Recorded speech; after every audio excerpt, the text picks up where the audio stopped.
It's your old friend. Hi, Jonathan. And hi, Dennis. How are you? Hi. You good, man? You good? Did you miss my interrupting of your intros? No. Welcome back to Future Wrestling as we are about to kick off our run-in to our season finale of Future Wrestling. We have one massive show on the way, but we have a little bit of fallout, if you will, from our last pay-per-view that hopefully you all watched. It's not filler. It's very important filler. It's filler.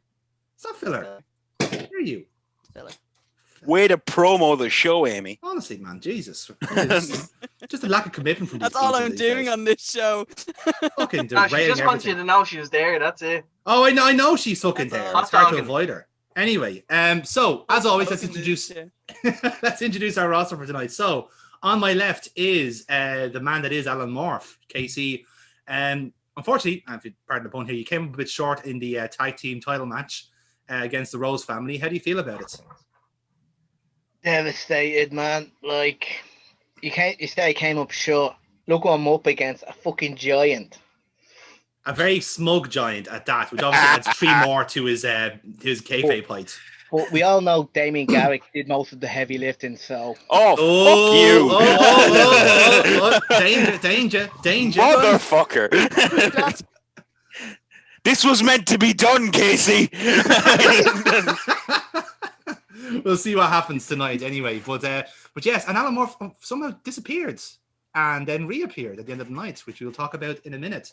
And obviously on the right-hand side then was a man that did defeat Alan Morph and Violet Storm and became the tag team champions because he was running for both Cutter and Garrick there, which is a nice turn of events. I am the tag team champion. You are the tag team champions. You literally are Braun Strowman in all but name and weird far-right views. So Dennis, how do you feel about being tag team champions? It's good. Cutter finally getting what he deserves, and that's a title. And celebratory mood tonight with the rest of the Rose family. Yes. Finally, getting the power in Future Wrestling and finally moving up where we need to be. And we got the eye on the rest of the gold now. Indeed. It really was, again, if you pardon the pun here, a great day for the parish if you're the Rose family. Nevertheless, on the left-hand side then is Aaron, who is back in Future Wrestling. You missed Collision Course. Well, he technically did. Technically didn't. So Jim Morris. Did you watch it? Did you watch Collision Course? I didn't get to watch it, no. Oh, how delightful. Today, and I was unable to do it.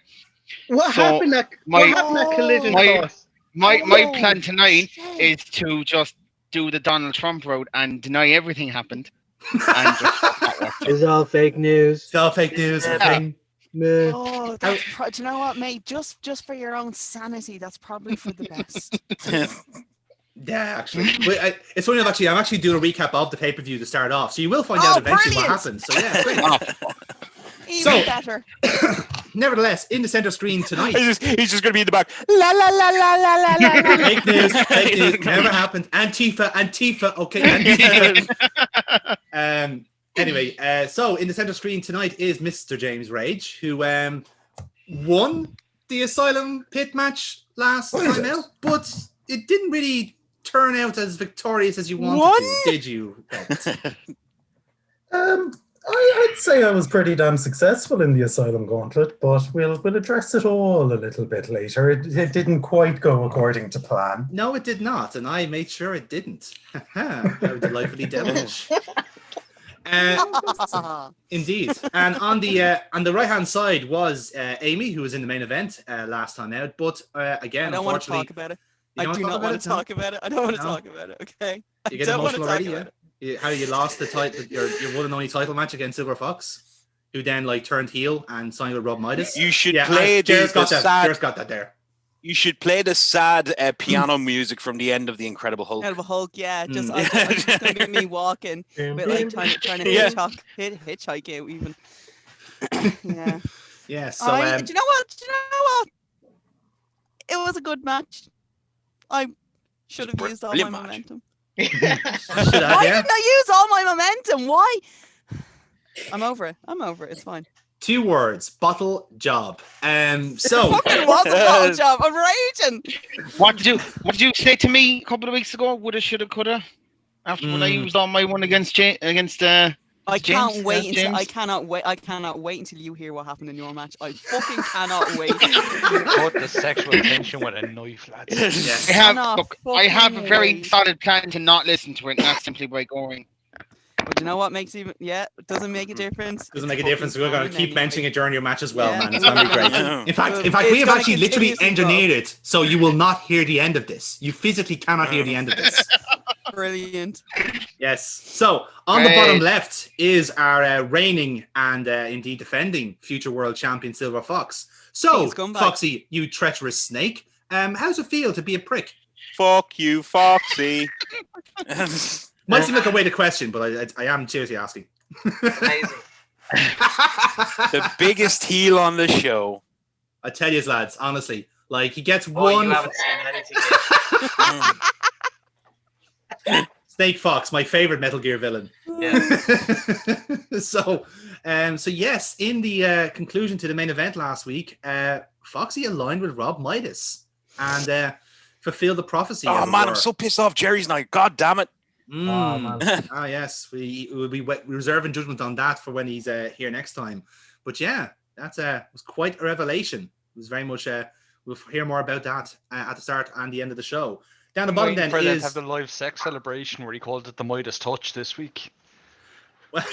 well, Kev.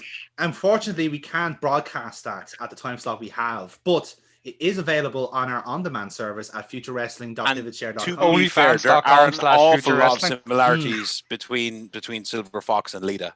Yeah, Yeah. it's very similar. Yeah, I mean, It's Thank the you, underwear up above the. That's I was pants. going to say it's the whale Bungee. tail. The bungee cord, yeah, exactly. So, Kira, you're playing Violet Storm once again. Nice transition.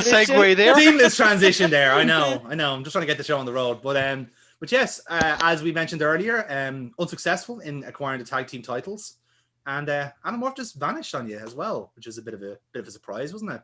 Bit of a mystery. Yes, indeed. Well, he's in the first match, so we've not got long to wait for him anyway. That's a start, isn't it? So last but certainly not least is Cyrus Gold, Kev. You had a good outing in the Asylum Fight Pit match, but unfortunately came up short against James Rage. Pretty sure I won because he No, left you didn't. before there was any winner announced. So You were out. and I'm still cold, sticking to Skitty. that. My promo All right. just changed. You know what? In- You and Jim Morris are too busy living in fucking denial over the outcomes of your matches. No, It's literally it was a good match against James Rage. It was just a shame I had to go through 3 little bit just to get to him, but like Hey, it was a curtain good jerker. match. It was a very good match. You leave Curtin Jerker alone. He's a sweetheart. Oh yeah. He's a big boy. Jerker. He's the biggest curtain jerker going. So yes, and that's our roster for tonight, guys. So let's jump right into our show. We start off with our opening titles you've just seen, and we get welcomed in by our broadcast colleagues Mike Dublin and Kratos O'Neill, who goes, "Ladies and gentlemen, welcome back to Future Wrestling here in the Future Wrestling Arena. Hopefully, you're just coming back from watching Collision Course, which was a hell of a show, Kratos O'Neill. It was perhaps one of the most emotional nights I've ever been involved in this business. I think you can agree on that point myself." Yeah. Tensions were running high the entire night. People are still trying to come to grips with what has happened, and yeah, there we have it. I won't be going any further into it. Well, I can't unfortunately, we do remember. because we've been asked by the people here at Future Wrestling to recap Collision Court, because obviously we are at a later start time than was advertised. So if you have missed Collision Course, let's give you bring you up to speed with what happened on the night. So. And we obviously get still images of what's going on. So our night started off with some tag team action as the Emperors in Kalpir and Vladimir Kaiser took on the Youngbloods in what was a very good tag team match, but very much was a good show for the Youngbloods. Not enough though to take down the Emperors, and they were victorious. And as we found I'm still out, questioning that. Yeah, absolutely. And as we found out, Kratos, later on in the week, that was a lot more pivotal than we realized, because the Emperors earned a tag team title opportunity from that, which they're cashing in tonight. Great. Fan-fucking-tastic. I see that's news to you as well. And so after that, then we got what was a very impromptu open challenge from Mr. Jim E. Morris. And we were probably one of the best cards of the night. I think this might have been the best card of the night.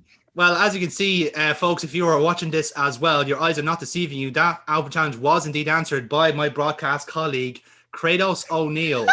And Kratos, it seems that you may have been playing some mind games beforehand, because Morris is not in a good state during that match. And no, he managed to run the 5 miles shockingly in his gear. He made it to the arena, and I made sure I made him my bitch. Indeed, it was a very snug roll of Kratos O'Neill. It was perhaps your Don't best bit of tell wrestling. my missus to make you a sandwich ever again. Nevertheless, it was if you've done what I'm saying, so Kratos, I think it was your best bit of wrestling in the last 10 years. But nevertheless, we move on then to our tag team contest. We crowned our first ever tag champions. It was a team of Violet Storm and Alan Morph going up against the formidable Rose family. And as gamely as they fought, the Rose family unfortunately came out victorious for the Violet Beavers. Unfortunately. And sorry, we have some audio interference there. Bear with. But obviously, Chris, you were very emotionally invested in that match yourself. And as I said, the Violet Beavers came up short in that competition. But as we saw earlier, it was at the end, it was. I mean, it's a hard match to watch. I mean, as much crap as we like to give the Rose family on this one, I mean, I actually hate to say it, but I mean, they were the stronger team that night. But I fully believe that Violet will be able to come back from this, and Alan Morph. I mean, well, we'll get to Alan Morph. Yes, indeed. It's a very strange situation that happened at that match, and then also later on that we'll get to. But before then, we had perhaps one of the more anticipated contests in future wrestling history. It was the Asylum Gauntlet match between what would be Cyrus Gold and James Rage, and Gold had to take on various members of the Asylum Fight Club to do so. A swift knockout against Davide Texera, a bruising affair against Duke Dawson, and then a titanic clash with Carlton Titus. But ultimately, Cyrus Gold would get his hands on James Rage. But as we found out, Kratos O'Neill, it just didn't have enough, and James Rage was declared the winner of the Asylum Gauntlet Fight Pit match. He was, but I think the biggest shocker of the entirety of that match was the fact that we finally found out who the helmet-wearing assailant was. The dickhead, if you will. Well, Kyle Dekker making his return. That's your words, not mine. Selina's words. I just want a paycheck, but I promised her I'd say it. I respect you on that front. But as I said, it was indeed Kyle Dekker. One person who I was never going to expect was under that helmet. But I had money on Edge. I believe a lot of people did in the sweepstakes. But even then, Kratos, I don't think anyone was expecting this. And the one person who certainly wasn't was James Rage. And you saw that in that look of surprise on his face as he was leaving the pit.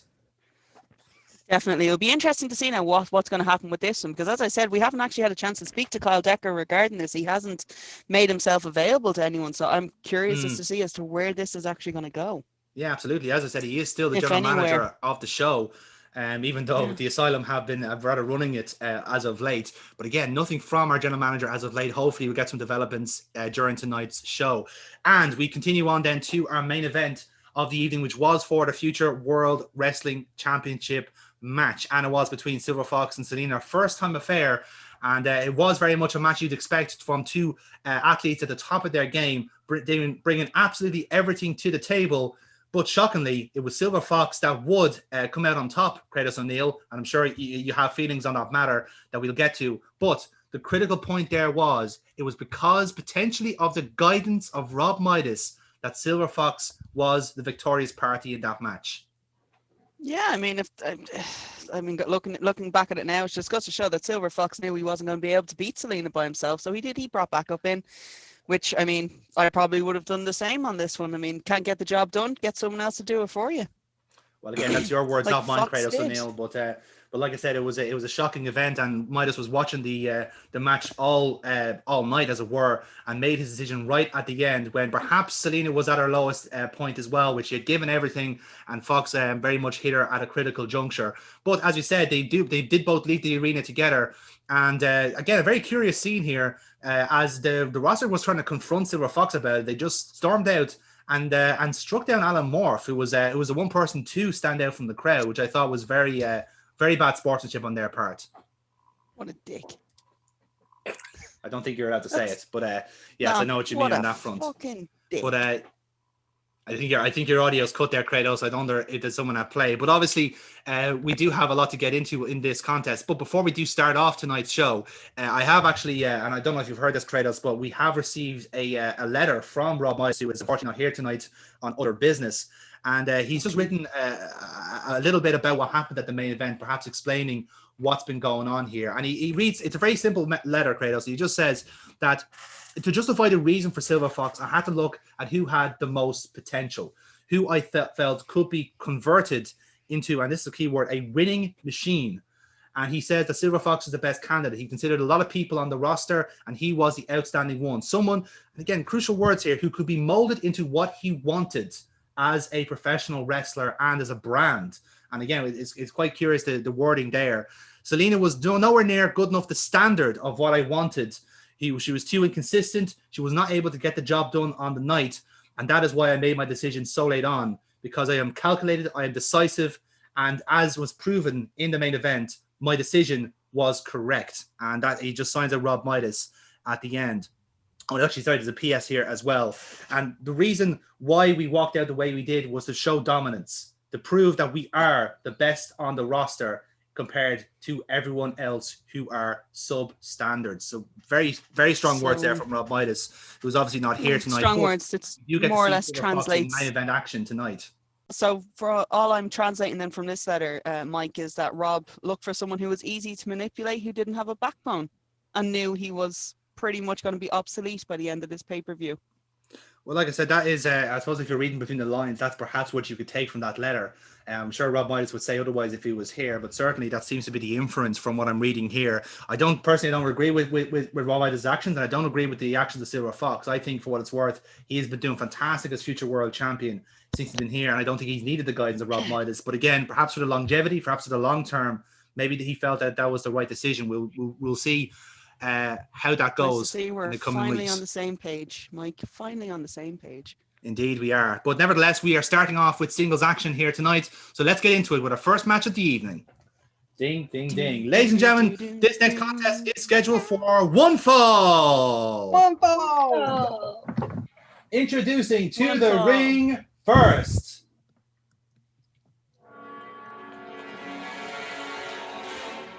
Weighing in at 227 pounds from Helsinki, Finland, representing the Emperors, Kalpir Kalvala.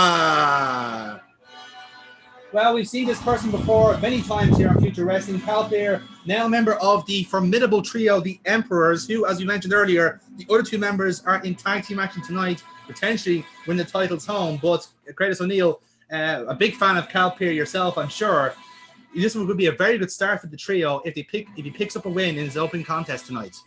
I'm nearly sure last night was actually the first win that they ever had.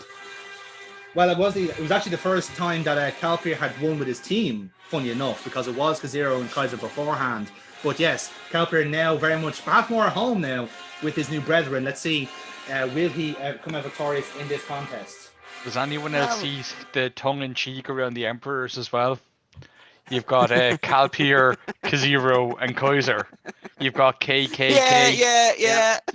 Wow. Purely coincidental, to be fair. Purely coincidental. Is the fact that they all come out dressed in white also a coincidence, or was it just really? No. That was a design choice. No, I mean what? No. Shut up. You didn't see anything. And introducing his opponent, weighing in at 240 pounds from the Timon Woods in Dublin, Alan Moore. Here's my boy. Okay. Yeah. What? All right. Ladies and gentlemen, I've just been informed by our producer here that Alan Morph is not here tonight. What? He has not arrived. He is not at the arena tonight, so Alan Morph will not be competing in this match tonight. Ladies and gentlemen, your winner by default is Cal Peer. No, don't you losing streak has been broken. Don't you fucking fucking pricks. That is a very strange turn of events, Kratos O'Neill, and I think you can say that more than I can. The fact that Alan Morph is not here. He is here. Strange. He is here. Fucker was in the car. He's here. Well, then obviously piss me off. Well, obviously something has happened in the meantime for that to occur, because he's not here. He hasn't at least shown up for the match, because we do have a procedure backstage to ensure these people are ready to go, and he was not here. So obviously something has gone wrong with Alan Morph, and we'll try and get some updated view over the show. But certainly some very strange affairs here. Cal Peer celebrating like he won the match, but ultimately it's a very hollow victory for the Finnish superstar. So with that in mind, motherfucker needs a poxy win. Well, it seems that way, doesn't it? Did I say that out loud? You did actually say that out loud. Yes, you did, because it was cutting to us as you said it. But nevertheless, obviously from that very strange opening, we do have more action-packed wrestling ahead of us tonight. As we mentioned, we have the tag team titles on the line, but we have a very intriguing contest as well, Kratos O'Neill, for our main event, which was indeed the finale to our Hostile Takeover show a long time ago. We'll be seeing Silver Fox and Cyrus Gold do battle in a non-title contest. I think a lot of people will be looking forward to that match in particular, Kratos.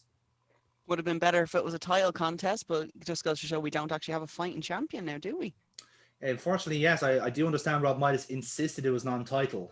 Apparently, he is sticking to the minimum 1 month rule for title defenses. Absolute horseshit, that is. Absolute bollocks. There you have it. Nevertheless, we are about to go into our second match of the evening. Before we do, we're going to cut to backstage, where I believe we're being joined by the Rose family. Oh, sweet Jesus. No, quite literally, sweet Jesus. And we are indeed joined by them, but the camera starts off with a shot of the two titles, and it's being held by Cutter and Garrick, and then Rose walks into shot, then going, you see, this was what I was talking about. Destiny. I said at the time it was just inevitable that the Rose family would reign supreme in future wrestling, and this is just the beginning of what is going to be the start of an eternal dynasty. The Rose family have been around for generations, and future wrestling will be no different. It'll just be simply part of the family as well. These two champions can stay champions as long as they want, as long as they decide to, because, as we said countless times, blood is thicker than water. Now, for Kaziro and Vladimir Kaiser, two wonderful individuals in their own right, two fantastic wrestlers, you're not family. You don't have that connection, that ability to do what is necessary to keep the family well. And that's what these two do so perfectly. They embody the Rose family in everything, in excellence, in execution, in finality. Because as we said, failure is not an option in the Rose family, as my dear Cutter will explain himself. Failure won't happen unless we decide it happens. These belts are vindication, something that's been coming my way, has been coming the Rose family's way for a long, long time. And this is just step one before we take everything that we want. As Fred Rose said, blood is thicker than water. That's the advantage we have over every other team that's here. You're all going to fall. You're all going to suffer. And you're all going to beg for mercy, but there's none left. We're taking over. You won't be able to stop us. Indeed. We are as inevitable as the rising tides. And as I said, you will be seeing a lot more of Damon Garrick, my daughter Dahlia, and our wonderful enforcer, Cutter. We are going to instill Rose family values on future wrestling in all forms. And this is only the beginning. And it simply fades to black. on that. So Cutter, give us a cheeky roll on that, please, if you don't mind. Oh, shit, I don't even have the fucking dice up. 1 second. None of us ever do until we actually have to roll. Yeah, I the dice, know. Let's be honest. I have them in front of me at all times. Use actual dice. That's the worker's mindset, that is. Always brings his gear. Always have You your never gear know. with you, lads. Always have your dice, lads. Always have your dice. ABR. Always. Fuck be you, I ready. just leave it in Kev's car. That's how I'm Fair. sorted. Anyway. 10. Oh, that 10. brightness is 10, no, Yeah. that will do nicely. So a bit of momentum that's for your match then. So good stuff. So yes, with that then we hear the bell ring and it's time for our next contest. Ladies and gentlemen, this next contest is scheduled for one fall. One fall. One fall. Introducing to the ring first.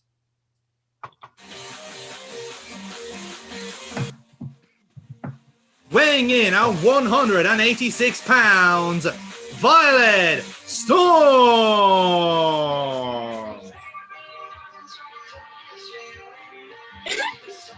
Sorry, I'm just gonna do normal entrance, bit of blood Are you on. sure? Because Dennis has a really good one there. I'm going to try that. No, my I mission think is to I'll- pop Foxy. Hot Box, you nearly fucking Mission killed him, poor complete. bastard. Don't kill him. He's the only referee we have on this island. Send on to do this. Send on to do this. So yes, again, very normal entrance of Violet Storm, and the commentators expand on what happened with that. You can see the body language is quite subdued from Violet Storm. Obviously, it's never a good thing to lose a title match as well. But as I said, whatever has been going on with her good friend Alan Morph seems to be bothering her as well. Kratos. Sorry. Yes. Sorry. Yeah. No. I mean, it's a difficult situation to kind of find ourselves in this one. I mean, after losing the match and then just disappearing, and then the bastard doesn't fucking show up for his actual match. When I know for a fact that he's goddamn here, I've just as many questions I think as Violet might have. Yeah, I think we're all in the same boat there. But again, Violet Storm does not have time to be thinking of these distractions because she has a very tough proposition ahead of her now. And introducing her opponent. Weighing in at 227 pounds from County Cork, Ireland, Jim E. Morris. Look at this loser! Look at the loser! The hair. So Aaron, talk us through your entrance. I beat you last week. What are you gonna do about it, bitch? Sorry. I'm going to choose to ignore that as I walk to the ring and just deny the fact that I was ever there. I wasn't there. So you got your. I was never there. Shoulders popped back into place, huh? How's the shoulder, man? How's your shoulder feeling, huh? Never there. Never happened. Not this time. Never happened. Never happened. Jonathan Frakes runs through the crowd. For the first ever Beyond Belief match in future wrestling. Anyway, so yes, Morris, another kind of subdued entrance, and as I said, like Kratos from your celebration there at ringside, very much like it was a bad day at the office for Jim Morris at Collision Course. And he'll be hoping that things go a lot better in this contest for sure. Goes up against a very formidable competitor in Violet Storm. So, You got this, Violet. You got this, girl. Woo! have you been given? Seeing that you are now an expert in defeating Jim Morris, Kratos, what pointers would you give Violet Storm in this match?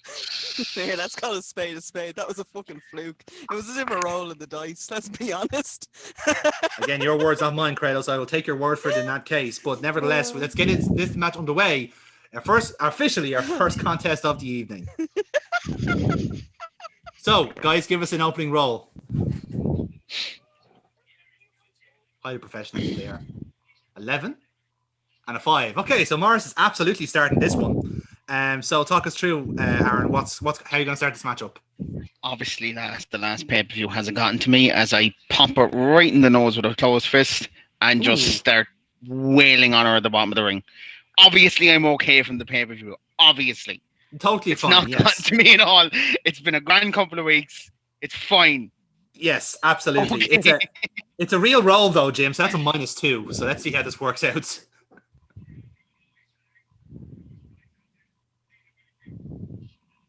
Oh shit! That's a 10. Okay, so you I catch was her. flicking through stuff on Twitter, and I was like, "Oh yeah, shit." So, oh yes, I'm wrestling. Shit, sorry, happens all the time. But so yeah, you do catch kind of Violet Storm off guard a little bit. Probably not the flusher shot in the world, but you do take her down to the mat. So continue on then from there. Yeah, I just start grabbing her by the head and just wailing her, just punching. Like, what is it? Austin type, you know. But the defense type deal. Yeah. Yeah, something like that. Yeah. Okay. Same again then. Jim, give us, yeah. So re-roll again. So -2 on that. It's a 7. So with the -2 makes it a 5. So Violet, you have a chance to basically block this or counter whichever way you want to do it. So Morris is kind of going on the assault there with the with punches and so forth from a mounted position. So which way do you want to do it? I want to try and flip him into an armbar. Ooh, armbar, nice. Yeah, sure. Give us a work roll, +1. Critical armbar. Elbow dislocated. Well, Kratos, I think that sound you heard was that shoulder popping out again. What a fantastic armbar that is from Violet Storm. I take it back. I don't think it was fucking look. I actually think he might be shit. Oh my goodness. And like I said, Selina said it was a fluke. I think she might have been wrong. Oh, this is amazing. This is my favorite match. Oh, Jimmy Morris, you're my favorite wrestler. You absolutely fuck yeah. This is the greatest day ever. So Violet Storm currently has Jim Morris in a pretty snug looking armbar. So Jim, you have one chance to break out of it. And you do. So you grab the ropes with your foot and you break the hole. So after that early flurry and Violet's a pretty fucking good counter, fair to say. And we have a bit of a separation. So guys, talk us through what do you want to do here. Morris, how about yourself first? What would you like to do to You might want to fucking run away, man. You might die in this ring. I'm not running away. I'm calmly going, I'm not up for this shit. And I calmly get out of the fucking ring and walk away. While holding my shoulder because I'm not in the mood for this shit. All right, so Morris is powdering. What about yourself, Violet? What's happening here? Well, if you go to do that, I want to go for Toby CC over the top rope. Oh, all right then. That's a luck roll, Violet. +1. See if you make it work. Yeah. And you do. That's critical. With the +1, 2 criticals. Right, so Tope fucking torpedoes torpedo to Asida on Jim Morris there, and he just fucking I'm actually starting to feel a little bit sorry for him. Well, like I said, it's a little bit sorry. A man who's been in this business for quite some time.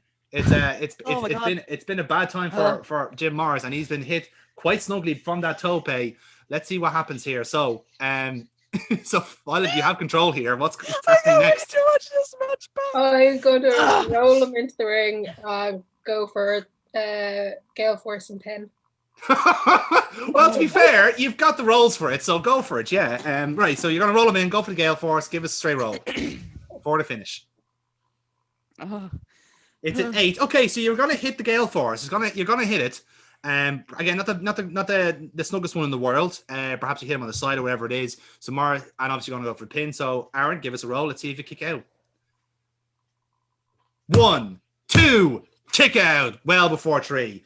Comfortable 2 kick out on that one. So Mara's still in this fight despite that early setback, if you will, from the armbar and tope. I'm actually glad he's still in this match. This has turned out to be much better than I had ever anticipated. I was saying, you seem to be really enjoying this match in particular, Kratos. I wonder why. But so that in mind, lads. So let's treat this as a separation then. So Morris, how about yourself? What are you doing here? You kicked out of a finisher, which is a start at least. Get up, get an arm drag, not an arm drag, sorry, an Irish whip, and just drive her into the post. Mm-hmm. Trying to hit like the amount brute force with everything I do, basically. So throw her into that. She bounces back out, and I hit her with a really hard closing. JBL-esque. Okay, cool. How about yourself, Kira? What would you like to do here? I'd like to go for Irish whip, but drop toe into a figure 4. Oh, I like it. Okay, right, lads, give us a roll from both of you. Let's see which one wins out. Everything's coming up, Jim. Oh, you. Makes a welcome change. That's a critical. So what's going to happen there is so Violet's going to try and go for like her spot here, and you're going to like reverse the Irish whip. You bring her back, you sling her back out for the clothesline, and it's a quite stiff clothesline at that. So lovely stuff from Jim Morris there, and you're in control of the match now. Pick her up, snap suplex, and just start stomping in between her shoulders. Oh, bottom of her neck between her shoulders, and just lay in some pain there for obvious reasons. Grant, so give us a work roll there for those two. So, okay, yeah, that's grand. That'll do the trick. So, again, the suplex is nice and handy, and you're working her shoulders there with the knee, so you're in control of the match. Keep going with that, and then attempt my finisher, which would be the brass ring, of course. Yes. So, Grant, give us a roll on that then. Straight roll. Oh, it's a critical brass ring. 4 criticals in the one match, lads. Jesus, we're on fire tonight. So yeah, brass ring is locked in, and again, it's looking quite snug at that point as well. So, Violet's in the middle of the ring. Let's see what happens to her. Give us a roll, Kira. And it's 10. So she's crawling, and she grabs the bottom rope after a couple of moments in the brass ring. Kratos, this has been a hell of a match so far. It's been in 5th gear from the start. But as you saw there, that brass ring was locked in quite snug, but Violet Storm found a way out of it. Yeah, she did. I think Jim is trying to prove a point here now at this point. I mean, he needs a win.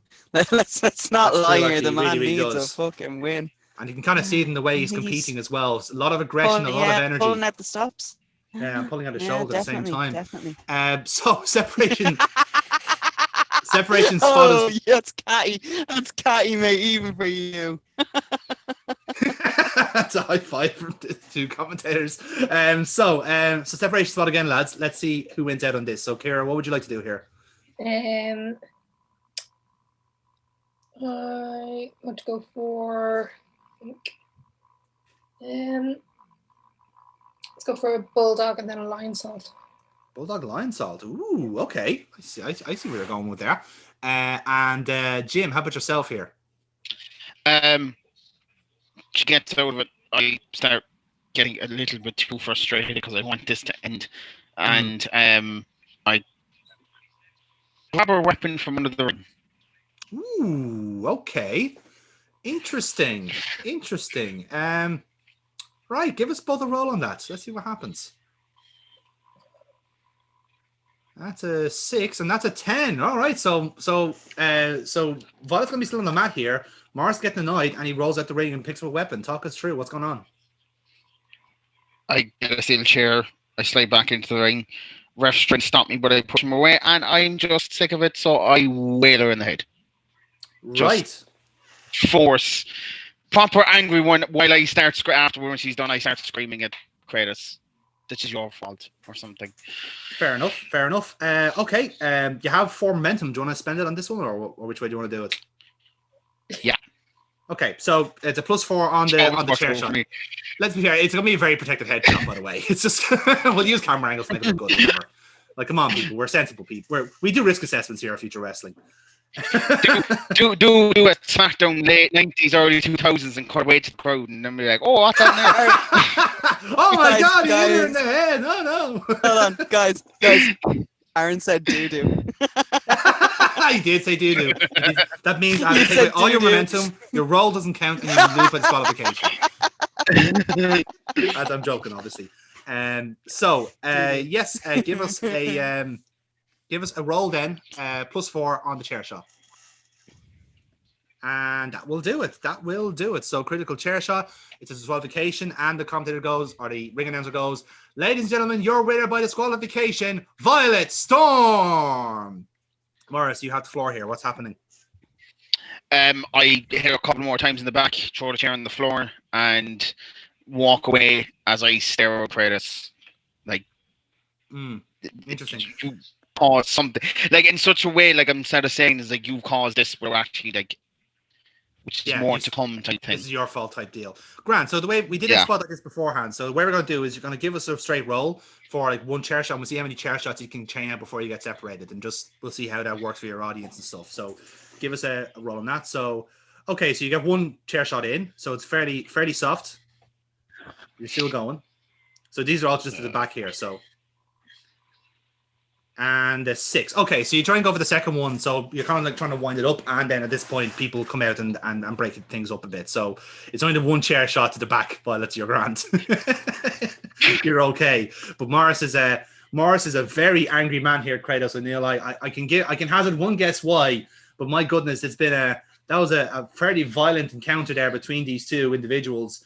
And Jim Morris had a chance to redeem himself, and he decides to take a coward's way out because he cannot get a pin over a woman. Well, I have a. That's twice now. Yeah. Yeah, he just didn't steal the roll up yet. That's true, actually. Yeah, well, I suppose Storm didn't have a chance to do the roll up is the thing, but not yet, Cyrus. Not yet, yeah. But even then, like it's been it seems like he's got a measure of revenge against you in a sense by using Violet Storm there, but like I said, Morris not a happy man here tonight in this contest. So there you have it. Nothing but a sore. Indeed. So what we're going to do then is while we attend to Violet Storm in the ring there, who obviously is hurting from that chair attack, we're going to cross to backstage, and I believe our colleague Pete Thursday is joined by Cyrus Gold. So hi everybody, welcome back to Future Wrestling.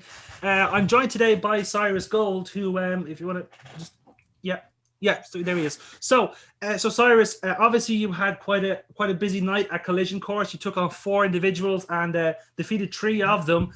And I suppose as trying to keep up that somewhat of momentum up, you're in the main event tonight against Silver Fox. You two have met each other before. I'd like to get your thoughts on what you think has been going on with Silver Fox lately. Well, I was shocked to see what I saw out of him at that main event. Like, I never thought he was going to be that cowardly. Changing his colors like that, just that ridiculous turn to go with that knockoff manager Midas. It doesn't even bear thinking about. I had respect for Silver Fox. Now I have nothing for him. All I have for him tonight is going to be some gold plating, because I can't tolerate that bullshit that he pulled. Yeah, I think you mirror a lot of what people are thinking at the moment about Silver Fox right now. Moving on about the main event. Obviously, you're coming back from what was a very brutal encounter inside the Asylum fight pit. How are you feeling after that match? After that situation with James Rage? To be honest, I'm still hurting from it. That was one tough challenge, and I will say I wound Jimbo up to the last coming into that. I had nothing but respect for him, for how tough he could be, but I wanted the best out of him, and I had to push him by winding him up in any way I could. And you know what? He beat me on the night. That I have to give him respect for that, because that was a very tough fight for me. That was a tough fight for him. Fair play to him. All I know is my body is still aching from that. Yeah. I actually feel like I'm as old as Jim Morris, which is pretty fucking old. Well, actually, did you not see what happened out there? No, dear. Oh, Christ. Jim. Nobody can hear you, Jim. It's a promo. Jim interrupts this promo. Yeah, he does. He's working himself into a shoe. But I supposed to interrupt this promo? Yes, you are. Yeah, you interrupt. Yeah. Do you not just see what happened up there? No? No, you the fellow who complaining that I'm stealing his move, is it? Jimmy, Oh, you came in here thinking you're fucking Bertie Big Balls when you're Billy Baby Dick. Calm the fuck down. You show up, you steal my move, The next week you steal another I've not move stealed from me. anyone And move. yet, I've been using all this you move a do, lot longer than you have. all Been you using this do, move a lot Jim, longer than you have. all you do is steal the L's. How many wins do you have? You can probably count them with your fly up.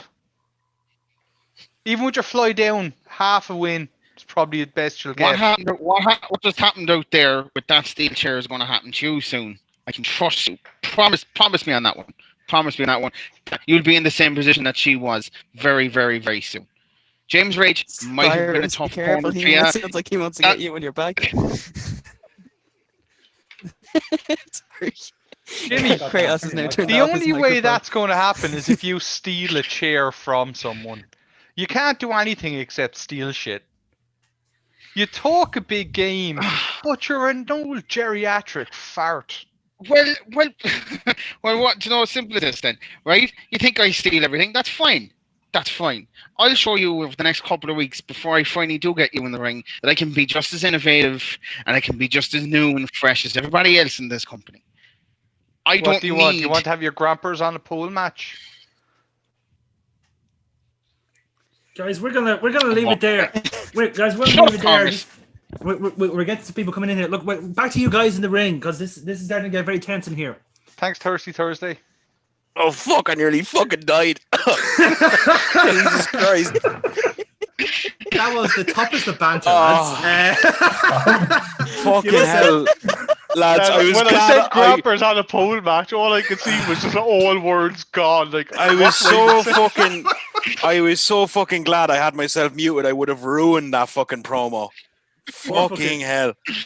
I've never seen someone snooker during a promo before, but Jesus, man, that was something else. But anyway, so lads, you all have -1 luck, so I'm giving you +1s on that. So fucking give us a roll on that. That was good shit. Was that promo not meant to happen before the main event? I switched it because but I gotta leave. Yes, so Yeah, because lovely. Good stuff, I was looking, I've been like, I was meant to do my promo now. This card's something to change. Yeah. So, Amy screaming in the corner. What about me? What about me? No, it's legit. Because in Rappers on a pole my head, I'm match. thinking, my fucking dinner is sitting downstairs getting cold. That's all I was thinking. I was like, you motherfucker. So yes, with that roll, so Cyrus, obviously I'm giving +1 to those rolls. So Cyrus, you're getting an audience for the match coming up, and then Morris, you are on top of the card at the moment. So good stuff. If you stay top of the card, you will get in advance. So good stuff. So yeah, happy out then. Right. So Cool. I'm gonna leave there, so good. and Yep, I shall yep. see you all next week, or I might not be here next week. Who knows? Nobody knows. To be honest, at his age, If he's not here, it's probably if 2 he's hours not past his If bedtime. he's not here next week. If he's not here next week, him and Kratos have another match. Oh no! That's the ultimatum. I think Kratos and Cyrus both get matches with him next week if he's not here. That's it, yeah. Indeed. Yes. Well, Aaron, yeah, you have your ultimatum. Bye, You know Aaron. what to do. Bye. So, See you later, dude. Yeah. so with that in mind, then, so yes, we cut back then to commentary who are trying to digest what happened there and going, well, it's been a pretty chaotic night so far, Kratos O'Neill. Jim Morris very I'm much. used to mood swings. Mate, I'm used to dealing with mood swings, but Jesus Christ. That was, Oh my God, he's my favorite wrestler. He's only my favorite wrestler. we've seen that Alan Morph has disappeared. You probably do need a new favorite, but moving on. Obviously, Hey. it's quite appropriate we're talking to you about Let's this, not Kratos, disrespect Al because like that. sorry. It was a joke and it was inappropriate and it won't happen again. But Kratos O'Neill, moving on then, we are about to hear from an individual who did take on Silver Fox at Collision Course and unfortunately failed to win. We are going to be hearing from Celina here now. I don't think it takes anyone really to figure out what happened at the end of Collision Course, and perhaps you might want to say a few words regarding what happened. You screwed it over. Simple as. Well, like I said, I think we're going to That's hear something similar to that now as we hear what Celina has to say. Maybe about, it may the main even in event. the same voice for all we know, because I forgot to change the Kratos voice. I didn't realize there was one. So I have one for the non-canon episode. I promise. thank Christ, because that Because would I'm be gonna fucking need annoying it. us. I need it for the non-canon. So Amy, whenever you're ready. So again, we get this kind of like, it's actually going to be the same set as we saw at Collision Course with the broken TV and the seat and so forth, but it's like after the fact. So the TV's all broken up. She's just sitting in the chair looking at it, and away Celina goes. Fuck. I hate being put in the spot like this.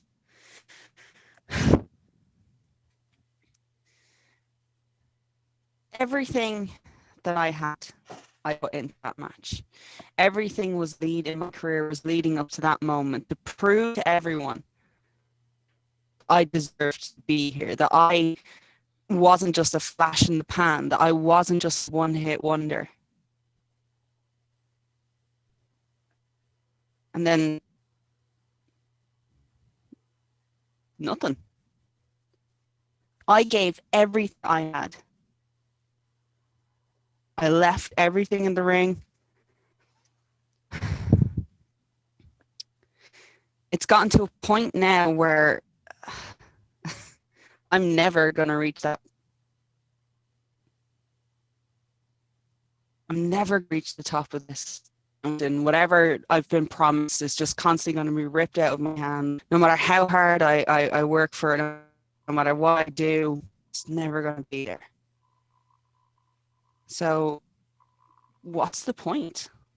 What more do I have to do? What else can I do at this point now? And I think it's kind of safe to say that nothing. So suppose I could pretend that I plan on crawling back from the darkness, pit of despair, and climb my way back up the top, or I can just admit defeat and just that be it. And honestly, I think that's it. Now I'm done. And I'm just gonna get up and walk away. Well, certainly some very strong words there from Celina, Kratos, and no doubt you've been hearing a lot of this over the last week. I think Celina has quite a lot of thinking to do, and indeed has been doing over this while. Perhaps you can shed some light on her mental state at the moment. I think it's gotten to the point now where nothing I can say is making a difference. Nothing anyone can say to her is going to make a difference. I think it's just gotten to the point now where she's done. It's broken, let's say. That line is broken. Dekker has fucked her over enough times now that she's finally decided that this will probably be her last run. Kratos, just be clear, you're not talking about Celina retiring here, are you? Because that's what I was inferring from what I heard there. It's her decision. I'm going to support her decision on this, but we won't be seeing more Celina after this, I don't think. Interesting. Well, like I said, it's like I said, it does seem to be a very raw kind of a situation at the moment between perhaps yourself and Celina and everyone else supposedly involved in this. But we'll hopefully try and get to hear from Celina more over the next coming weeks on Future Wrestling, if indeed there is another chance to do that. But at the moment, it doesn't seem that way. And perhaps, as you've said quite succinctly there, Kratos, we've seen the last of Celina in Future Wrestling. But we'll leave it there. So either way, we're going to cut the commercial because obviously the show must go on here. And when we come back, we're going to have some more singles competition. So we'll see you after these commercials. And then we do cut to commercial. So we're not going to do a role for Celina there because Celina is maxed out. So there's no point doing roles. So there's no point, There's no point of me doing roles anymore. Yeah, so Celina's maxed out. She's done as much as she can on the character. So it's all character work from now on this one. Whenever Selina's Rage, and I don't want to say goodbye to her. I've grown accustomed to I've gotten to a point where I'm actually genuinely quite attached to my character, and I'm actually devastated that I'm getting rid of her. That's good. That's good. That's what you want. Like you want to be able to feel attached to characters. You know, it's role playing people. That's what it's about. So when we do come back from break again, Winchester thing all over again.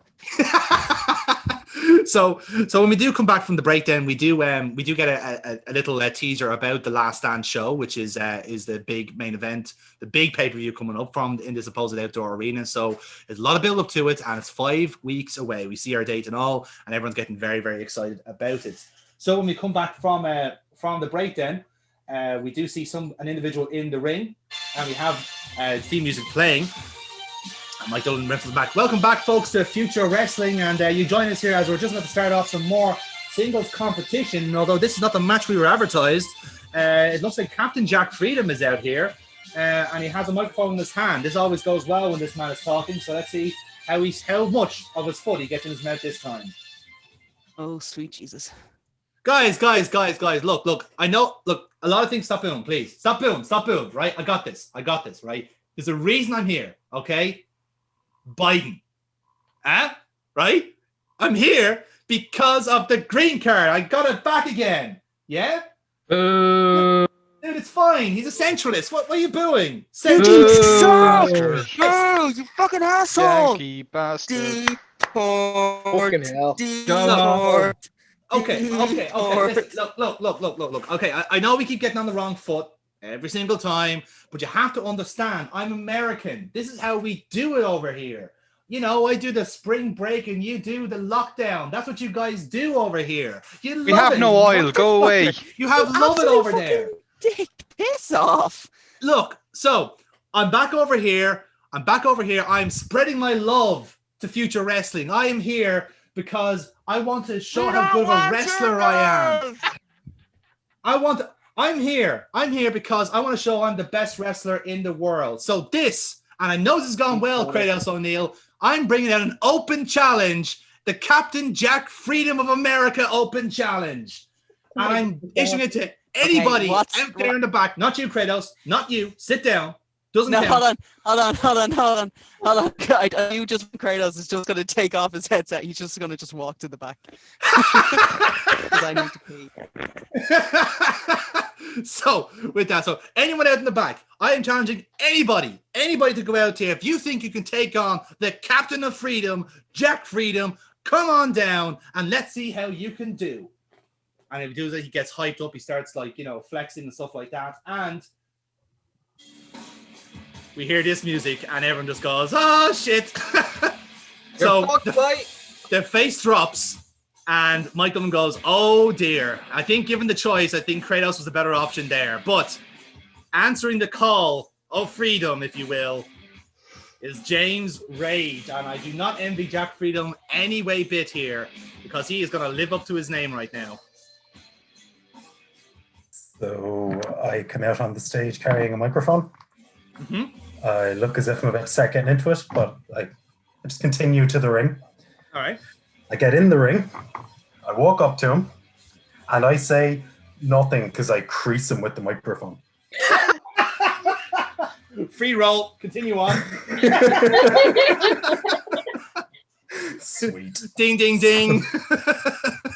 So as he's recovering, he rolls over onto all fours. I kick him in the side to just wind him. Yeah. He rolls over onto his back. I take his right arm and I do I fold it back behind him and stomp on it because I want to break his right wing. Ayo! Very good. Very good. Leave the call now, you fuck. How do I mute him? Jesus. That's one of them Antifas my aunt keeps telling me about. Oh no. Is this what they are? This is what they do. I can't tell. I thought you all went to wear hoods. Like hoods and scarves and everything. You can't see your face. And no? Okay. No, I do my violence out in the open. Oh, fair enough. So, yes, in that case, for the whole thing, give us 2 rolls, 2 reels, +1s on that. So, first one. Successful. Continue on. And the second one. and critical. So the arm is well and truly fucking sore. And you can hear him actually shout, "Ow, my right wing!"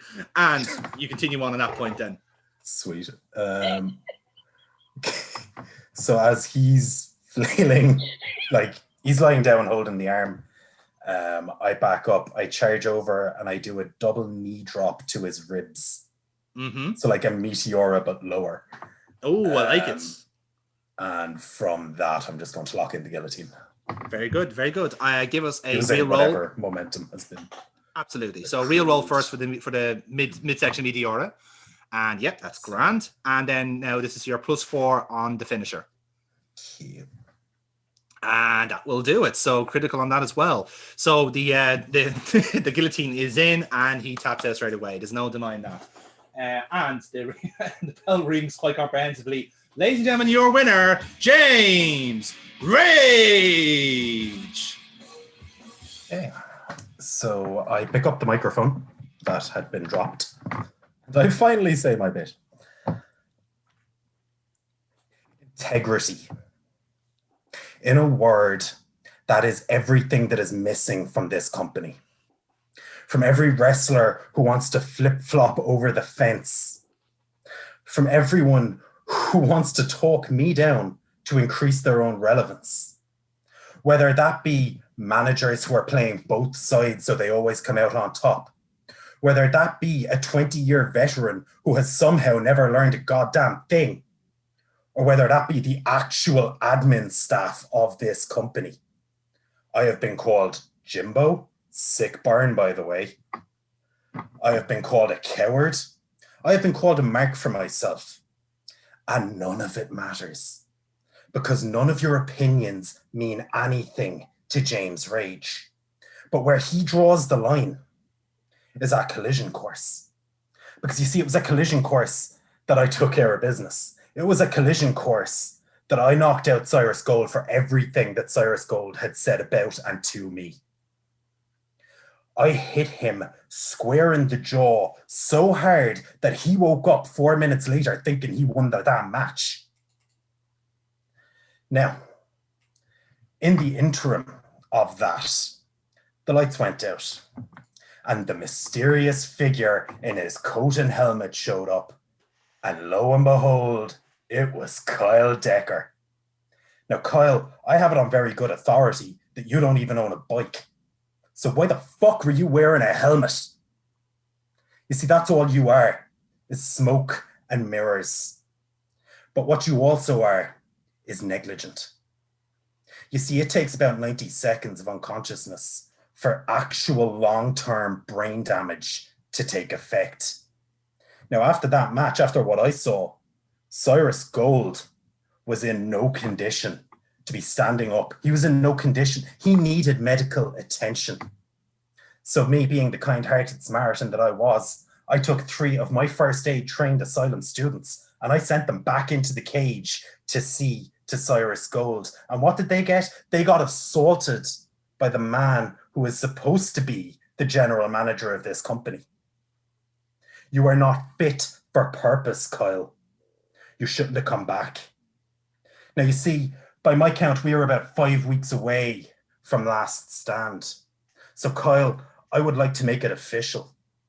I am challenging you to step in the ring with me. I am challenging you to make what will be your last stand. Because you see, what I saw was a pathetic, never was, washed up bureaucrat reliving his glory years. I promise you, in 5 weeks' time, it will be a very different situation. So we see on the screen then, we see Dekker's name, we hear the music hit. So it plays out for a few seconds, the commentators mull over what James Rage said. I mean, he's not wrong. And plays out, and there's no sign of him. There's no sign of Dekker. So Rage takes the microphone again, calls him out. Come on, Seth, I'm challenging you. Come on, that's what's happening. So Rage is about to continue on to say something else, and then goes, hey, Jimmy, up here, pal. Up here. And what you see is Dekker standing in the center of the Asylum fight pit with the same trench coat, sans the helmet, obviously. Going, does this look familiar, James Rage?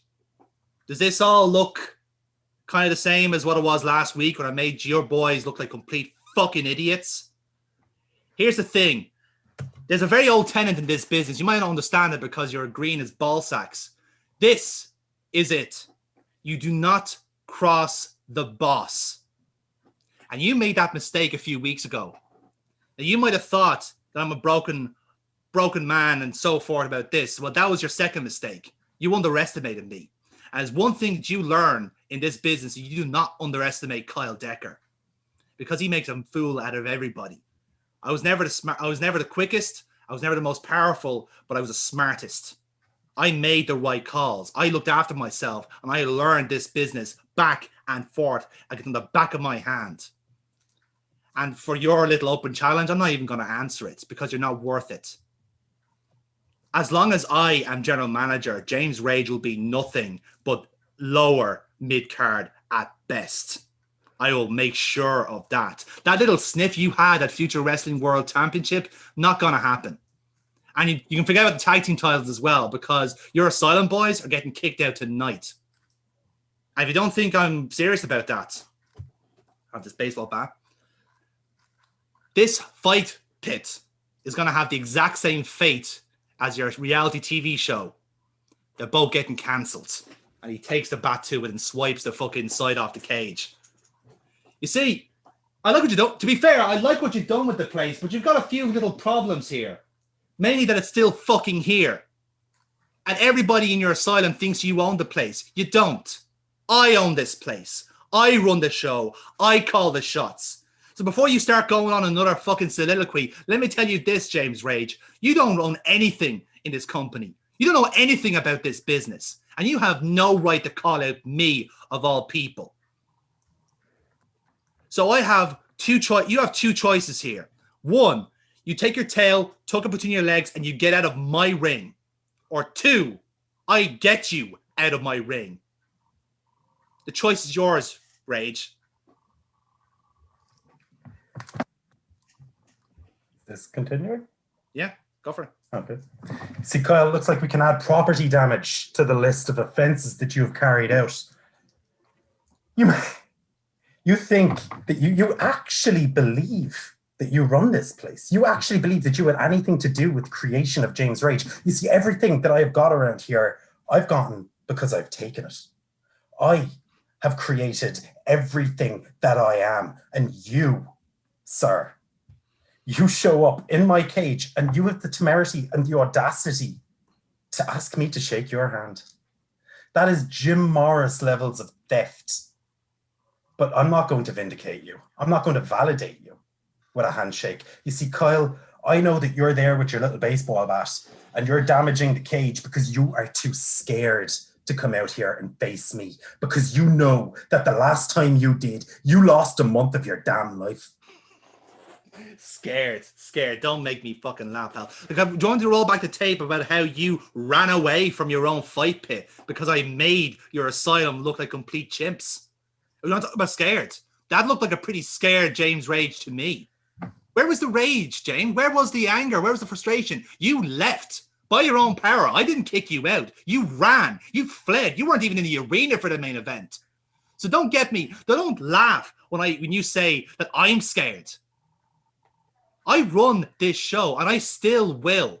And if I want to make your life a living hell, I'll do exactly that. Stick around. Stay on as many shows as you want. I'll be here. I'm not leaving. Kyle, I turn my back on you, as I just said, because I refuse to vindicate or validate anything that you have done. You can send whoever you damn well want. Kyle, once again, brick by brick, this will all fall around you.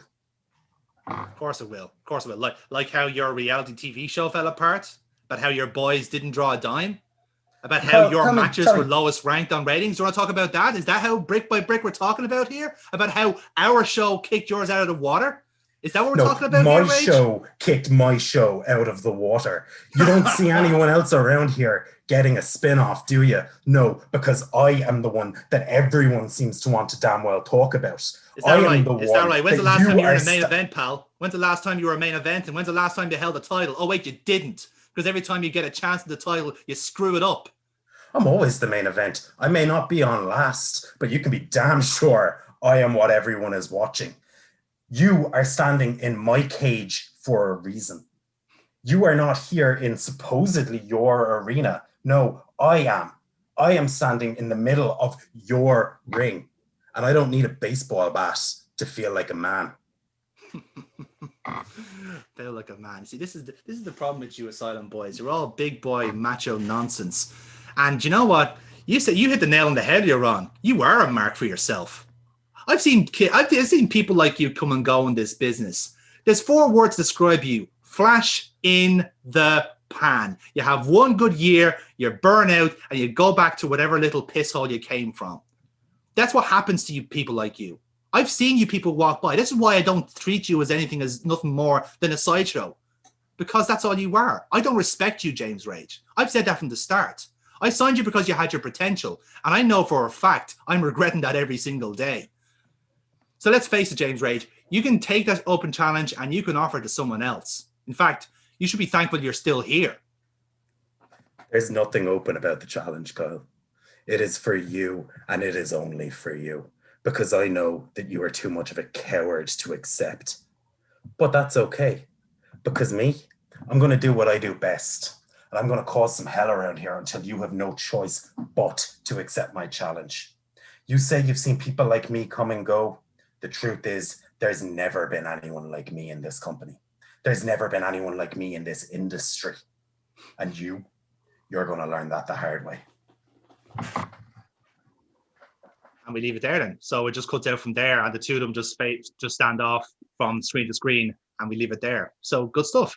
PSA for anybody who may be viewing this: if your ball sack is green, please check it out. Why did it? Yeah. That's For not the love normal. of God, go to a doctor. Consult your doctor. That's a serious sign of a medical issue.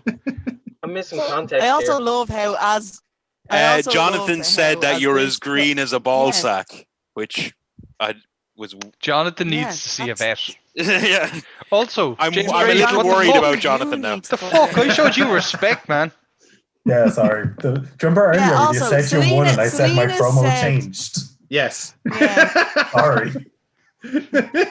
Also, Celina called you a mark in good faith and jest. She was pissed off at Dekker's booking. She was just taking it out on anyone and anything. She was lashed out. Yeah, that's it. She doesn't mean it. Might need to move those segments around, because my segment before his match, I'm like, yeah, he won. Fair play to him. He did great. And he's like, he thought he won. Oh, that's why I said when he woke up, he thought he had won. Yes, he was very selective with that. Oh no, To be fair, when you did wake up, you did think you won. It's true. We can roll back the tape and prove that. So, Mr. Rage, to finish off your night, can you please give us a look roll? I'll give you a +2 on that. Yeah. Oh, man. Oh, you don't fucking need it. On top of the card, James Rage. Means nothing, but I'm gone. You have upset that you have thrown Jim Morris off the top spot. Well done. Yes! Sorry, oh no! Have to upset somebody. Indeed. Poor Jimbo. His entire run is just a massive upset. Also, kudos on the additional reference to him stealing shit. Yeah. I like that that's how his thing. It's like, this guy's been wrestling for 20 years and he's still stealing. Can we all get extra points if we all insult Jim Morris for no reason? Again, lads, there is a secret word in play for momentum. You haven't used it yet. It's just one word. It's one Fuck word. bucket. That's not it. Aardvark. Although it does begin with F. Moving on. We hear the bell ring. Ladies and gentlemen, this next contest is a tag team match for the Future Wrestling Tag Team Championships. Introducing to the ring first. Wolfa! Thank you, Jerry.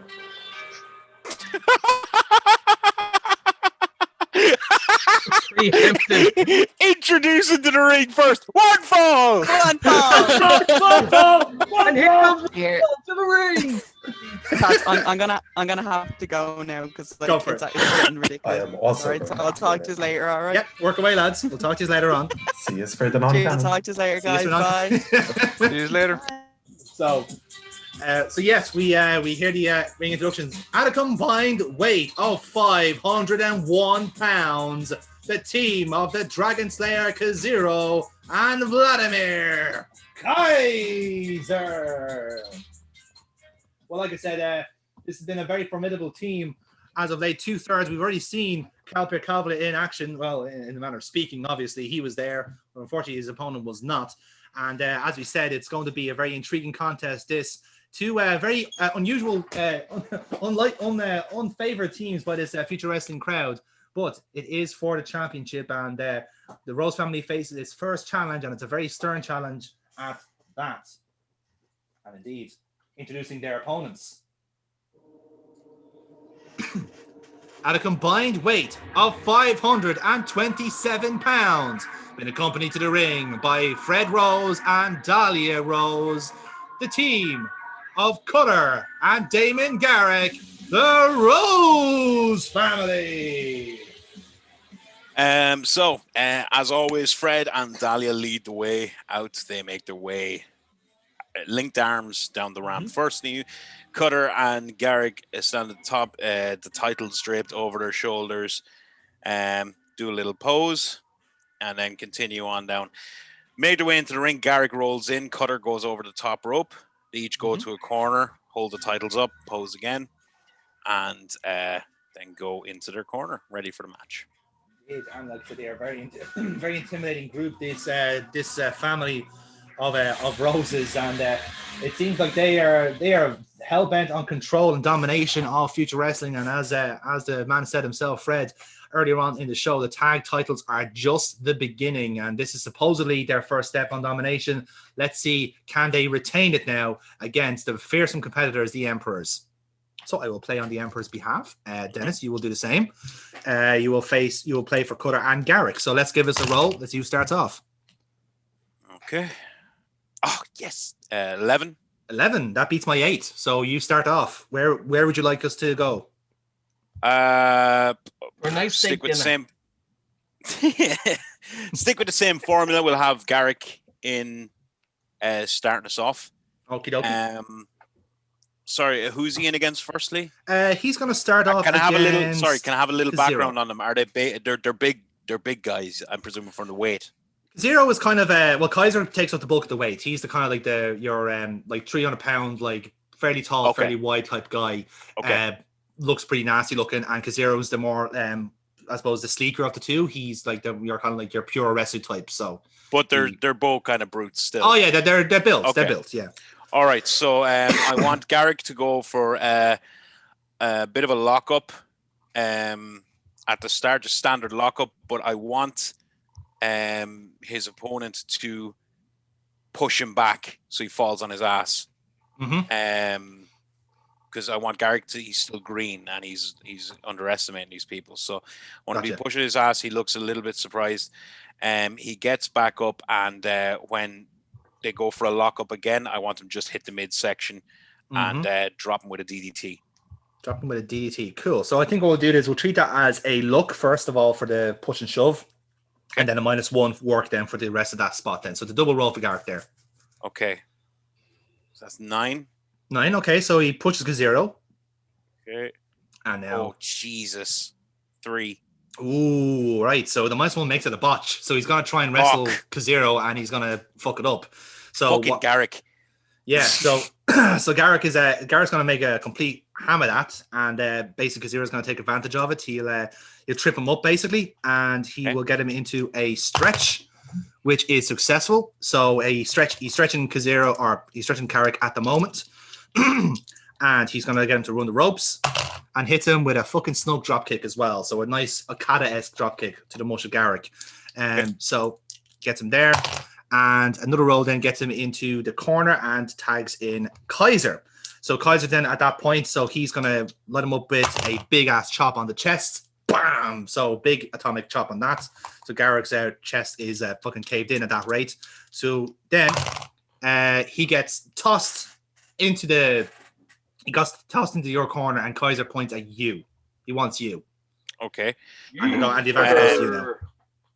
So I want Cutter to be locked eyes with him and do the blind tag in. He just slaps Garrick on the chest and he gets in.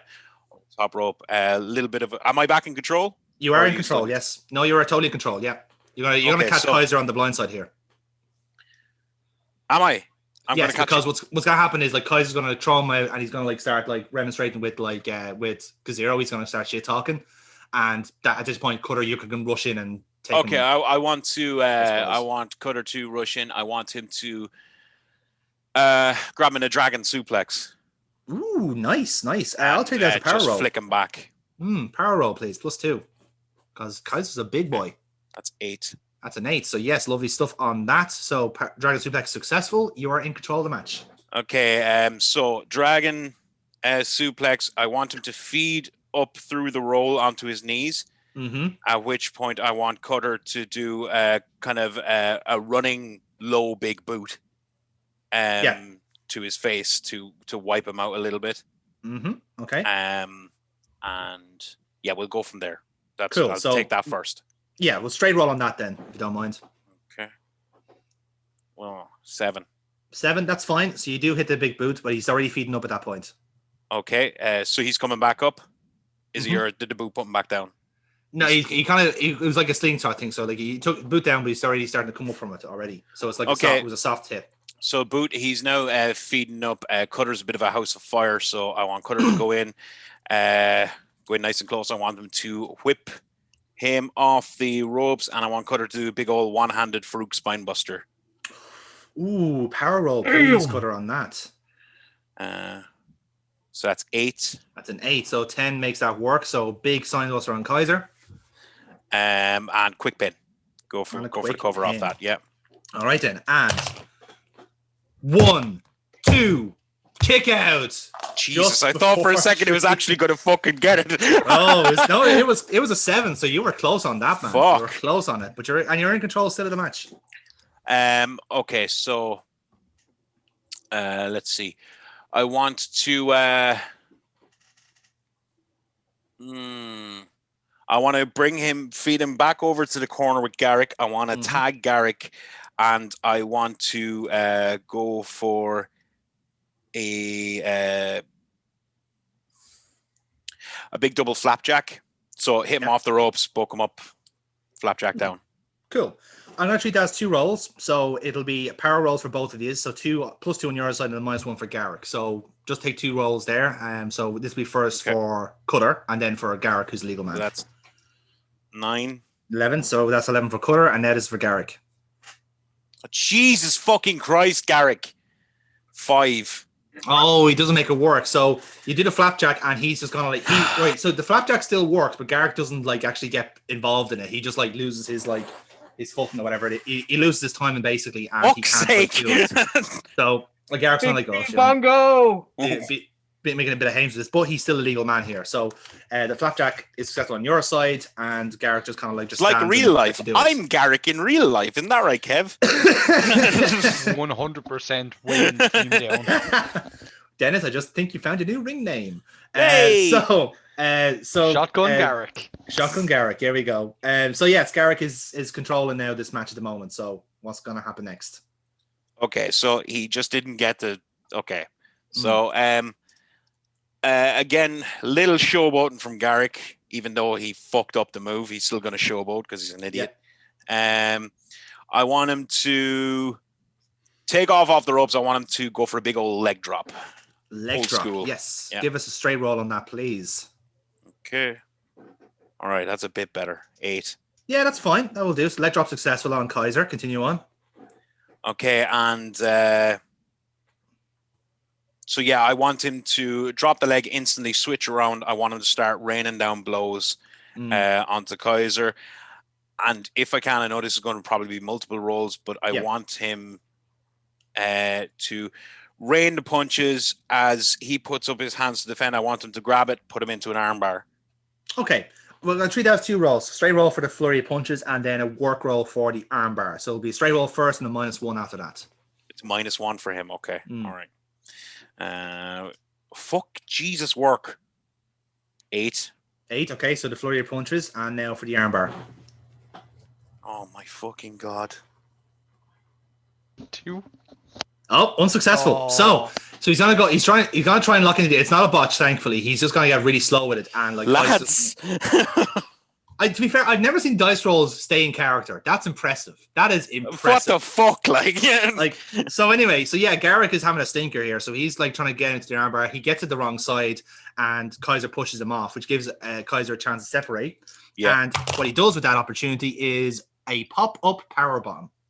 So so Garrick's gonna rise in. Kaiser's gonna go no, bang, and Garrick hits the mat with that. And Fred Rose starts looking at you, going like, do something about this. Do something about this. Because he realizes Garrick is in trouble here. So Garrick is thrown into their corner, and Kazero gets tagged in on this. And what is Kazero going to do on this? Good roll. So he's gonna do a little run around the corners, and then do a basically like a heel kick to the face Garrick. So nice athletic move on that. And then Kaiser's gonna get tagged in again. And what's gonna happen is Garrick's gonna get to run the ropes like Kazero. And he's gonna get run the ropes by Kazero, so it's like a power whip into the ropes, and Kaiser's gonna pick him up for a nice high angle spine buster, fucking Arn Anderson styles. You just switch the hips and down, and they're still working over Garrick here. So Garrick's taking the brunt of the punishment here, as you can tell, and he's gonna go for the pin on that. So Cutter, okay, so can Cutter come in and interrupt that? You can. I will allow, if you want to spend 2 momentum, you can interfere. How much momentum do I have? You have 5. Bearing in mind your rolls for Garrick so far haven't been far from ideal. Decisions. Indeed. And it's going to cost me 2. Yes. 2. Is that 5 for just Cutter, or? Oh no, that's 5 for Cutter. Yes, sorry. Garrick is 4, so he has to spend. You have to spend 2 of yours to make it work. I have to. I can't. Right. I've been rolling so shit for Garrick. I have to. Yeah, I have to spend 2. I need to break it up. Okay, so you'll take initiative from this now. So Kaiser has just hit the spine burst. He's going to go for the pin. Cutter jumps in here. What did he do? I want. Okay, so I want Cutter to essentially come in. Like fast. I want him to like break it up just with a kick or a dropped elbow, whatever. Break it up, but I want him to drag up the opponent by the back and neck. I want him to turn him around, and I want that double hand choke bomb, out of the ring. Out of the ring. Okay. This is obviously going to probably be leading up to a hot tag situation. Yes. That's what I'm aiming for. Fair enough. So yeah, okay. Well, we'll make it work that way then. So, so like I said, you break up the pin that way. That burns up your +2, and now for a power roll, then for the choke bomb. Okay. Excuse me. Yes, that's 10. Lovely, critical choke bomb on that. So that blows up Kaiser, and the 2 of them are in the ring at the moment, and you get ushered out as well. So Fred Rose starts clapping and applauding, and starts focusing on Garrick, telling him to start moving. Rose, yeah, that's it. I want Garrick to be going for the tag. That's what I want now. All right then. So now it's time for dueling dices. So, so Kaiser's looking for Kazero, and Garrick is looking for Cutter. So first roll goes to me, and it's a 9. So Cutter, same to you. 8. It's an 8. Okay, so Kaiser's closest at the moment. It's a 5. Okay, there's your chance. Okay, that's 8 again. That's an 8. Okay, so Garrick's after making up ground here. Ooh, an 8. Okay. 7. 7. Okay, so that evens things up a little bit. So it's getting closer again, and that's enough for me to get across the line. So I am tagging in Kazero. Garrick, let's see if you can tag in at this point as well. 11. 11, perfect. So Cutter's in. So now it's Cutter versus Kazero. So what's Kazero going to do here? Kazero's going to try and duck you and then go for a springboard Cutter. No pun intended. And Cutter, what are you going to do here? He's both coming in like a house of fire. I want Cutter to just grab him, belly to belly, overhead suplex. Ooh, right. Okay, so let's treat it separation. So straight roll to see who wins out on that. Okay. So there's nothing added on this one. No. Sorry. Oh, 9. It's enough. It's enough. Is it? Okay. Yeah, so Belly Belly works on Kazero. So Kazero gets launched out. Continue on. Okay, so he's I want him to feed directly back up. If I can. And we're basically going suplex city here. So I'm going to go for the leg trap suplex. You know that one? I want that leg trap suplex over the head. Yeah, and then I'll take it from there. Cool. Yeah. So yeah, we'll just treat that as a power roll then for the whole toss and throw then. Just one roll. One roll. Yeah. For the whole. Okay. Yeah, because it's a feat of strength, so I think we're treating it as all that anyway. Okay, so it's 9. It's a 9. Yeah. So that's like 11. It's your hot tag anyway, so this whole spot kind of makes sense. So yeah, that's great. Yeah. So yeah, you're in control of Kazero here. Okay. Is Garrick fucked? Garrick is starting to come back up on the apron. Okay, because ideally after the House of Fire, I would like to position him for the Black Rose. Okay, interesting. Right, so what he's going to do, actually, I'm going to take control here for a little bit. You're going to kind of run the ropes. He's going to tag himself in, and Cutter's going to okay, all right, what's that all about? So in that moment, Kaiser blindsides Cutter. So he's rushed in. He's taken the two of them out at that point, and we've rolled into a finish here because Garrick has realized, oh shit, Cutter's been blindsided. Son of a bitch, Garrick! Fuck's sake! And Kazero takes him from behind, hits him with a King Arthur with a Shining Wizard, flush. 1, 2, 3. Ring the bell. God fucking damn it, Garrick! Your new tag team champions, Kazero and Vladimir Kaiser, the Emperors. Oh shit. Well, folks, I don't want to use the word upset that much when compared to these two teams, but that was a shocker. Damon Garrick, who, let's be fair, has not had the best performance tonight, has just lost the tag team titles for the Rose family. And look at the face of Fred Rose. He is livid. Cutter has just realized what's happened. Kaiser took him out beforehand, and now the two are celebrating with the tag team titles. The reign of the Rose family has ended suddenly here tonight. My goodness, that is a turn up for the Bucks. So, Cutter, what's happening with you at this point? What happened? Okay, so I want Cutter to be obviously very, very, very angry at the start. Shouting, screaming, hitting the side and all that stuff. I want him to roll in. It looks like he's gonna attack Garrick, but I don't want him to. I want him to kind of sigh, put down the hand, lift him up, and give him a hug, and kind of say it's okay. Cutter showing a bit of a softer side, and that's okay. He knows that he fucked up, but they can get past it. Yes. So at that point then, Cutter's kind of forgiving Garrick here, and he goes, all right, cut the music. Cut that damn music. I can't hear any more of that. So Fred Rose takes the mic here. Garrick, Cutter,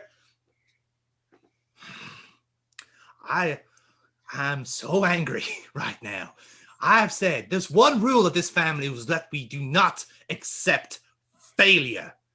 Damon Garrick, you are the future of this family, and you have let us down. You have disappointed me and everybody here that watches on our behalf. Dahlia Rose, your wife-to-be, you should be thankful you're still here in this family. But, as they always say, blood is thicker than water. Damon Garrick super kicks Cutter. Fucker! Garrick is family. Cutter is just a mercenary. He's expendable. This is a long-term vision, a minor setback, and this was not even an advantage to us. You were an obstacle. Every time we asked for you, you failed, and you fail again tonight. You had one job, and that was to protect Damon Garrick, and you couldn't even do that. So, Cutter, you are excommunicated. You are no longer part of the family. I don't even want to see your face ever again. We're leaving. And with that, the Rose family walk out, Dahlia and Garrick, the three of them together, and Cutter just more stunned than anything else with that. So Cutter, you've just been kicked out of Eden. So Cutter is not really sure what happened. So kick, hit, flush. I want them to be getting up, looking around like, what the hell? I want that to slowly turn to anger as he looks down the ramp at the family, and I want him to mouth the words, "This isn't over." And the commentators kind of pick up on that as well. It's that like, well, listen, I'm not one to judge about this supposed long-term vision of the Rose family, but if you ask me, my educated guess here, they have just made a very big mistake. Cutter is a big man. He's 6'10" and practically just as wide, and that is one man you do not want angry at you. I think the Rose family have made a fatal error here, and I think losing the tag team titles could be just the beginning for them because they have just wronged the wrong man. Actually, is there a way I can go back? Could I make this more serious? Go for it. And again, if you don't want to go with this, that's cool. Just say it. But is there any way that I can mouth the words like "this isn't over"? I want Fred to almost be like, "Oh, really, really," and I want him to essentially come down with the two again. I want them to get weapons. And I want a brawl to ensue. So as Garrett gets in with a weapon, Cutter cuts him off, but then he gets hit in the back by Dahlia, and then I want them to just wail on Cutter and just destroy him. Rather than just a simple super kick, I don't know. I think more of a message with just wreck him. But again, I don't know. Tell you what, Cutter, you have 5 momentum, so you can spend it to do the spot if you want to. Like, it's your shout, so if you want, you can spend the momentum to make the spot work. Personally, yeah, I just think it'd be better. That's right, well then, yeah, I think it'd be better for Cutter to just be left in a wreck, almost like to the point I want him stretchered out, kind of thing. I want him like not even really conscious of everything that's happened. All right then. So I'd say the best way to do this is that Cutter is kind of like was caught off guard more with the super kick, not necessarily knocked out. He gets up, he realizes what's happened, and he sees the three of them on the rope on the ramp, kind of like still standing together. Like again, the family still sticks together, and like. They're still kind of standing in the middle of the ring, and you just like you motion for him to come back, and the crowd. Yeah, I like, want him as angry as possible. He's like, "Come on, fucking finish what you started." And the Rose and like Fred Rose goes, whatever, and then like Garrick starts getting hot and goes like, "Oh, no, I'll take you on," and he starts running down the ramp. Rose follows him, and then Dahlia's in tow. So like. Garrett makes the first move. He's up on the apron. Then Fred Rose starts coming around as well. And then from behind, fucking Dahlia hits you with like a pipe, basically. Just right at the back of the neck. And that's when everyone starts swarming in. So like Garrett has got something. Rose has got his cane back from under the ring. So he starts hitting you with that. Garrett's got a chair. Dahlia's got the pipe, and they still start hitting until everyone's separated. So it's a big smalls, and the commentators go, "Well, again, this is such a strange night in future wrestling. I'd never see this again, but now you have it. Like someone has been thrown out of the Rose family, and it's Cutter. Even though it was Garrett that lost the match, it really shows you that the family takes precedence over everything else here. And this is just a violent, heinous assault on Cutter here. This is very uncomfortable to watch. It has to be said." And like I said, I said earlier that you don't want to wrong a man like Cutter, but perhaps it's the other way around. He's wronged the Rose family, and the power in numbers taking advantage in this. And we kind of leave it there as the Rose family start celebrating, even though they've lost the tag titles. But the moral of the story is they kicked Cutter out. So son of a bitches, absolute shitheads. So again, we come to commercial. To murder them. They are dead. So. There's been a murder. There's been a murder. There will be a murder. Multiple murders. So, with that in mind, lads, ding, ding, ding. Ladies and gentlemen, it's time for your main event of the evening. And it is a non-title match scheduled for one fall. No, you're ready to shut the fuck up.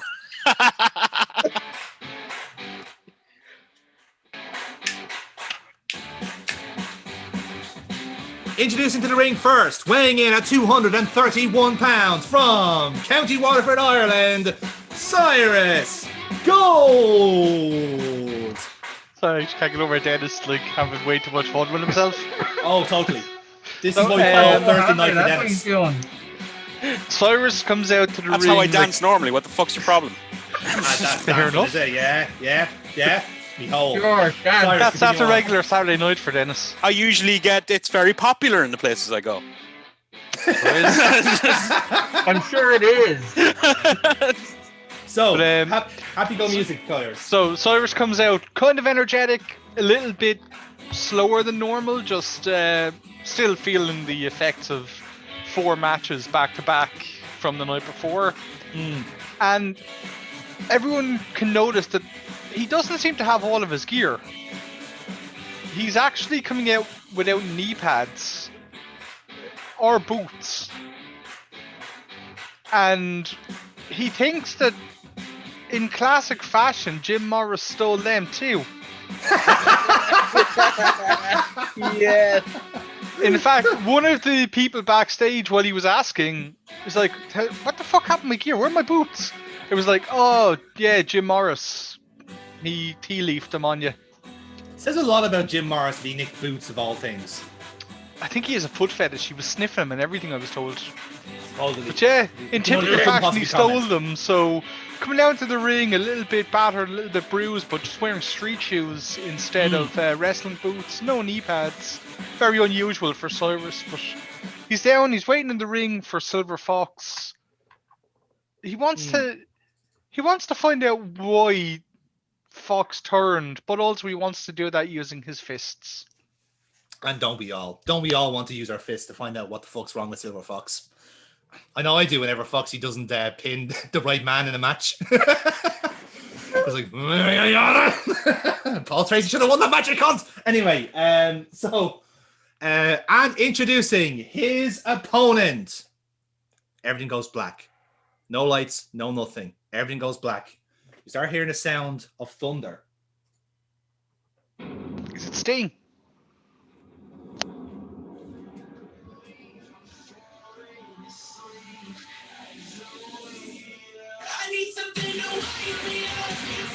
Weighing in at 191 pounds from Clondalkin, Dublin, he is the reigning future world champion, Silver Fox! Boo and or hiss. Boo to you, sir. Boo.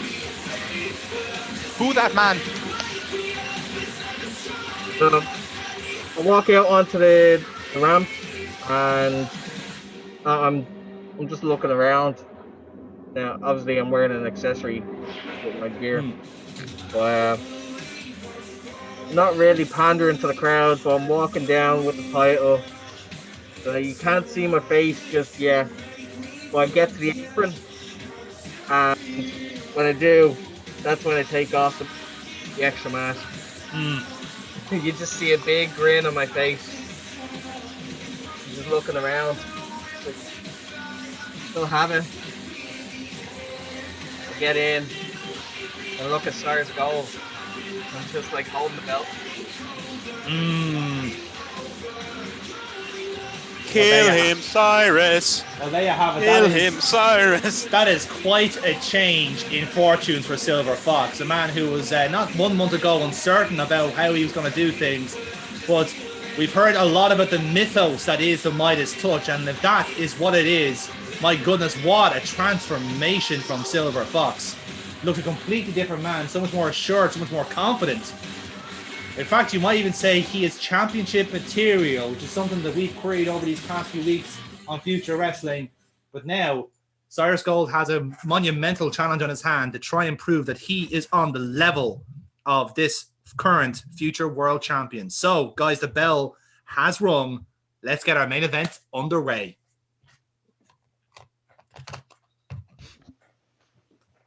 So what I want to do is just, like, as the bell rings, I just want to just lunge and go to grab him by the neck. And I just want to pretty much just toss him to the other side of the ring. Interesting. Foxy, how about yourself? At the start of it, So I'm playing him more smarter because I've already faced him before. So therefore, I'm gonna try to avoid him. I'm gonna pound it to the rope. It's like, no, ref, get him back. Get him back. I like it. I like it. I don't need it. Cool. Okay, so we can have that as an opening sequence. We don't need rolls for that. So let's give. So both of you guys give us an opening roll then to see who takes advantage of the match. Then. So we've had that little opening spar. Pretty sure Foxy does. Well. Yeah. All right then. So okay. So like Foxy's little mind games worked out a treat. Then Cyrus starts getting more irritated and annoyed, and Foxy can take advantage of this. Then. Yeah. So when he eventually like moves back, I kind of like, oh, do it when I'm ready. Okay. Right. Come on, bring it on. Lock up. We'll see how you do. So I'm going for a lock up. Yep. All right. And yeah, give us both a roll then. Let's see who wins the lockup. 5. Foxy wins again. 3. What? Fucking bottle jaw. See, this is what happens when Cyrus Gold doesn't have all of his gear. He just feels so naked from the leg down. It's terrible. But anyway, so Fox, you're continuing on there. Yeah. So I grab the lock up. I'm gonna start doing chain around him. I'm gonna do circles around him in that. All right. Lovely. Give us so work roll on that. Yep. 10. 10. Yep. Grand. So nice cozy roll. Continue on. So run circles around him with chain. So much so I'm gonna move him into the corner. Yep. And I'm gonna just like pat on the chest and move away. It's like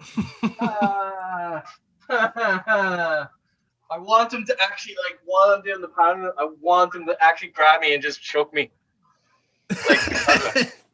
I tell you what, if you give me a look roll, Foxy, I can give Cyrus control on that point. 7.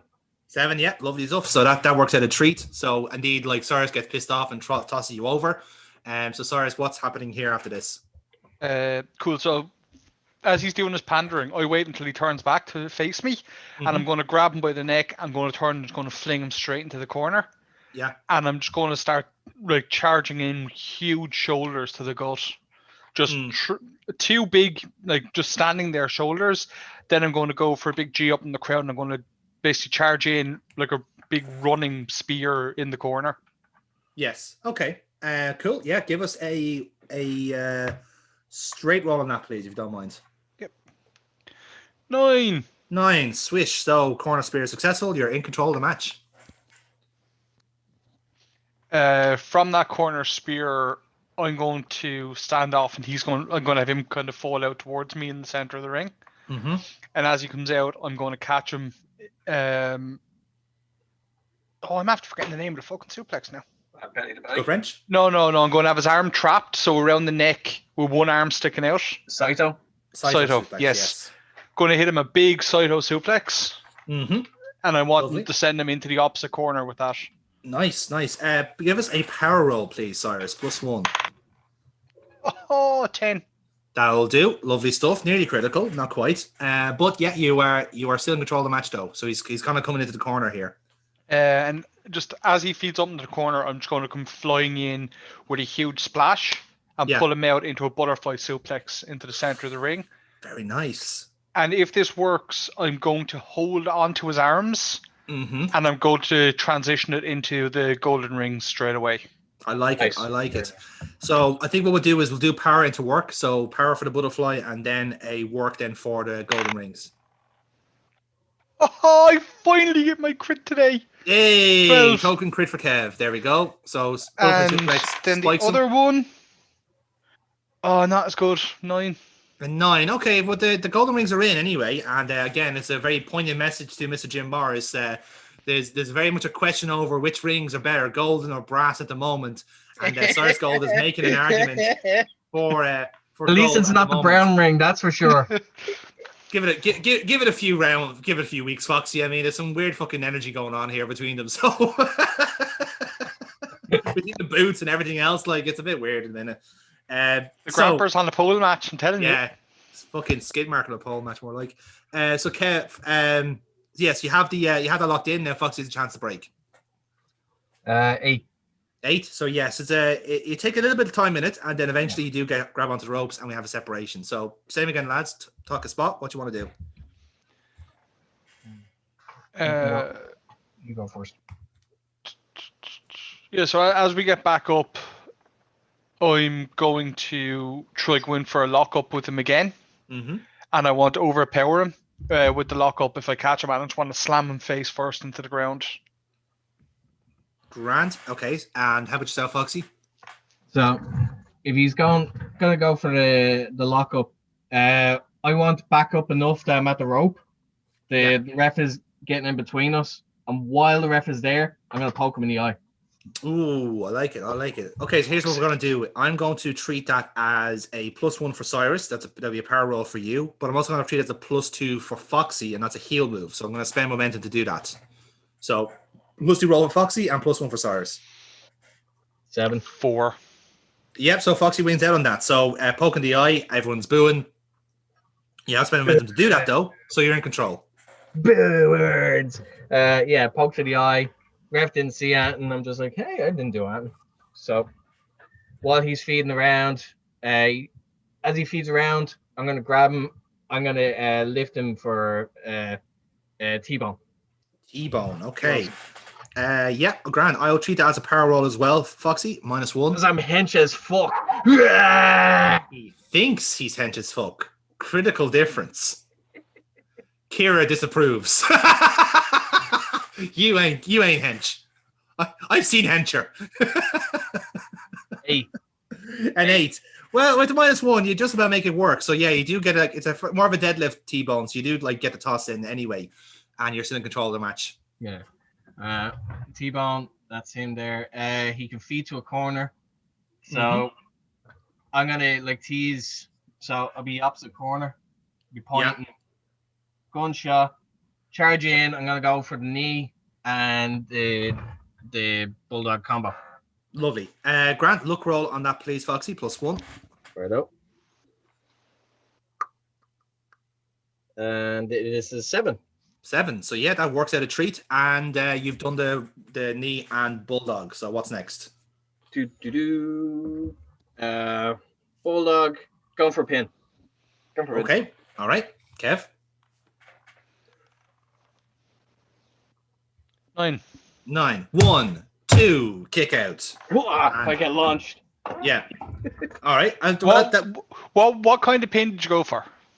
So bulldog, you basically taken the bump and spun onto your back. So you just went for a regular old pin. Yeah, regular pin. So the reason I ask is if you went for a cocky pin, like just lying back, the whole 1, 2, I was actually wanting to reverse into a crucifix pin. I know, but no, I'm literally just I have one leg, but I'm just ha ha ha ha, 1, 2. Boom. Okay, cool. I like it. So we'll treat that as a bit of a separation then. So Foxy, how do you want to follow up that? So boom, boom, boom. He's at the kicking out. So before he gets up, he's still at the ropes. So I'm gonna reach over and try and choke him on the ropes while the ref is counting. Ref gets about 4.5. I have till 5, referee. 5. The fucking irony of him saying that to a referee. I know. Kev, how about yourself? What would you like to do here? Yeah, so I'm actually after getting over onto the ropes, and as I'm there, Foxy goes to choke me. I'm actually going to move and leave him catch himself on the ropes. Yeah. And I'm going to go for the Bob Holly kick. Okay. Cool. I think what I treat that as. So Foxy, that's another heal move on your side. So that'll be a +2 roll on your side. And I'm going to treat that as a straight roll for Cyrus, just for the time being. And we'll see how that goes. 11. 11? It's a 9. Reroll, lads. Reroll. Ah, poo. It's just a straight roll on this. Let's see. 11. Hard luck. Okay, so Foxy Spot wins out there. That's an intense looking choke. I held it up. It looked like an 11. It was actually a 5 I got. I see. Right. Yeah. And even, just whatever way I held it up. Yeah. So Foxy has found your momentum to do it, but you are choking him on the ropes here. Yeah. Without the referee's choking him, permission. let go 4.5. Complain to the ref. It's like, no, I have till 5. While he's still there, I'm gonna okay, hit the rope. I'm going for the Austin knee into the back. Yeah. Grant. Yeah, that'd be a look roll, please, Foxy, if you don't mind. Right out. Watch it, will you? You hope. I really do. I'm rolling poo today. You motherfucker. You jinxing motherfucker. Oh, Yes! yeah, it's actually not enough. So Cyrus is going to dodge it. So you're going to go for the knee. He's going to dodge it. You're going to fly out of the ring. I So gotta Cyrus, do how it, Bobby. No, I just thought where I don't even hit the rope. I just fly through it. I was going to say if I can have him result in a different way, I have a spot. Yeah. So I'm going to move out of the way, just drop and roll onto the apron, and he's going to straddle himself on the rope. Yeah. And fall back into the ring. Yeah. Okay. And as he gets up and turns, I'm going to hit him with the Gargano spear. Oh, yes. That'll do nicely. Yeah. So You're getting your shit in. You clever give us bastard. a roll on that, yeah. Oh, You got yeah. Oh, It's the fucking show the fucking number I got. There we go. It's a critical. Cyrus Gold goes top of the card. Hard luck, James Rage. Yes. So interesting stuff there. So yeah, Grant, Gargano Spear successful. Cyrus, you're rolling. Continue on. As I take him down with the Gargano, I'm just going to quickly go for a pin on him. Grant, okay. Foxy, this is to you. 7. So 1, 2, kick out. Very close one though. Close one. Now, sorry, if that wasn't the best rolls. Cyrus, you're gonna keep control of this. Oh, deadly. Cool. So as he kicks out, I'm going to come off him. I'm going to charge the rope. So he's going to try to get up off the ground, and I'm going to come in with a shotgun drop kick to the head. Funny how that works. Yes, give us a look roll, please. Then on that -1. Oh, 11. That will do. So shotgun dropkick successful. You are on fire, Cyrus. Continue on. Where am I feeding? You're feeding over towards the corner for me. Okay. So I'm going to leave him start climbing, pulling himself up in the corner, and I'm going to come in, just hit him a big forearm in the corner, and I'm going to lift him up onto the top rope, facing out the way. Yeah. All right, Grant. So I'm going to treat that as a +1 altogether because it's power and real. So I'm just going to treat it as a +1 for both spots. 8. 8, lovely. Okay, so you hit him with the forearm, and then now he's up on the turnbuckle. What happens next? From there, I'm going for a big dirty finish.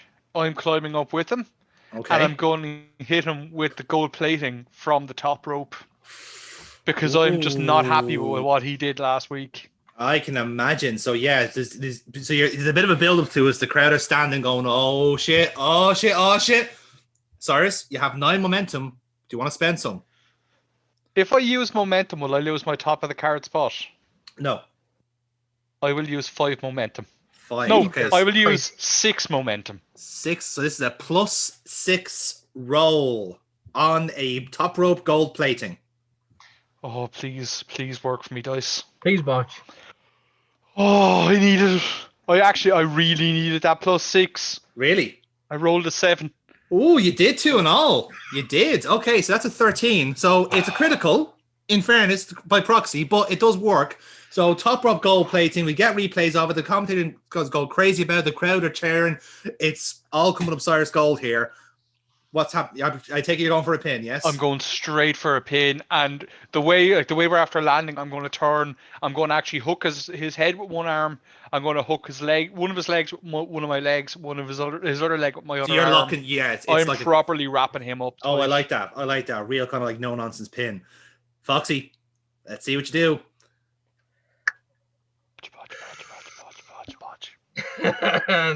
Not today. 1, fuck off. 2, kick out just before 3. The champion is still in this. And the crowd are in disbelief because not only was it the gold play, but it's also how comprehensive the pin was. And Fox is just like, it's like he got fucking defibrillated. He just like twitched and there's a pin. He kicked out. but still, fighting champion and all that sort of stuff. He's still in this match. So, it was a very decent role in that. So I'm going to treat this as a separation. Cyrus, what would you like to do here? In complete disbelief, what just happened when we separate, I'm going to try to charge in on him, but I want to catch him by the waist, and go straight and catch him into another gold plating. You're going to go for a gold plating. How about yourself, Foxy? So as I'm getting up, if he's going to charge in, I'm going to try and surprise him with a small package, a really tight one. Ooh. Drop your pants. Interesting. Could do that. Okay, I'll tell you what we do this, right? So again, I'm going to treat that as a work roll for Foxy and a straight roll for Kev, because that's you're going to go into our finish there. You do have momentum to spend if you want to use it now, bear in mind. Is this the finish? It's not the finish yet, no, but if you want to hit a finisher, you can. The option is there. But I'll hold off. I'll hold off for the moment, just in case. So it's going to be straight roll for yourself, Cyrus, and a +1 for Foxy then for the small package. Bollocks! I should have used something. That's a critical. 5. It's a critical small package. Oh, well. Well. Cyrus, give us a roll. You need this to get what happens. We know what happens when we get this. Please, dice gods. Come on. I actually want you to kick out. Come on. 11. 1, 2, kick out. Yes. Close call, lads. So, same again, separation. What happens next? Foxy. Yeah. So I surprised him with that. So as he's getting back up, I'm going to slide behind, big backslide from heaven. Oh, I see. So you're going to go for another pin on that one. How about yourself, Cyrus? After seeing how sneakily he did that pin, as he goes for the backslide, I'm going to get caught in the backslide, but I'm actually going to roll through it. Yes. And I'm going to lift him up into Gory Bomb. Oh. So I'm going to lift him up, bring him down over, hook the arm. So it's basically like a gold plating from the back. Yeah. I like that. Okay, here's how we're going to do it. So Foxy, it's a work roll for you, +1. Cyrus, I'm going to treat it as a power roll, +1 as well. Cool. So +1 rolls for everybody. So how many momentum do I have at the moment? You have 3.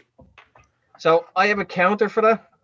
Like if his goes ahead, I have a counter for that. I want to roll and try to counter into the silver lining. As he hooks me for the gory bomb, I slip under, but bring him up. Interesting. Okay. So we'll treat it as a work roll for each side then and see which one wins out on that. So give us +1s on both rolls, guys, please. Practically cancels out. 10. It's an 8. So the gory bomb's going to work out here. So Cyrus, you are going to hit. So Foxy's going to go for the backslide. You're going to roll through, hit the gory bomb, and you connect.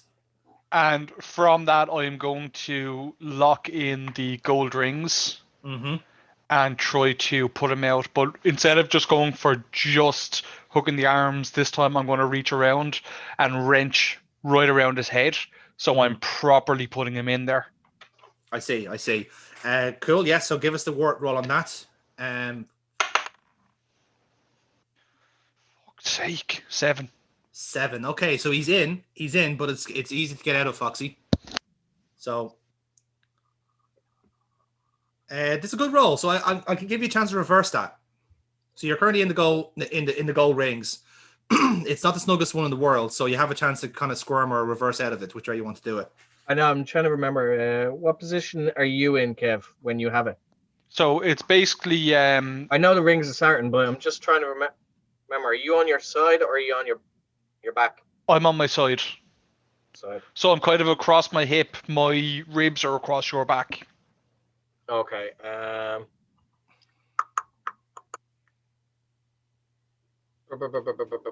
Is it possible for me to roll to the side, but hook your arms?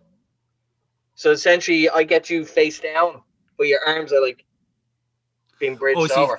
His weight kind of I don't know actually. I'm trying to think now. I'm trying to remember the position, so that's why.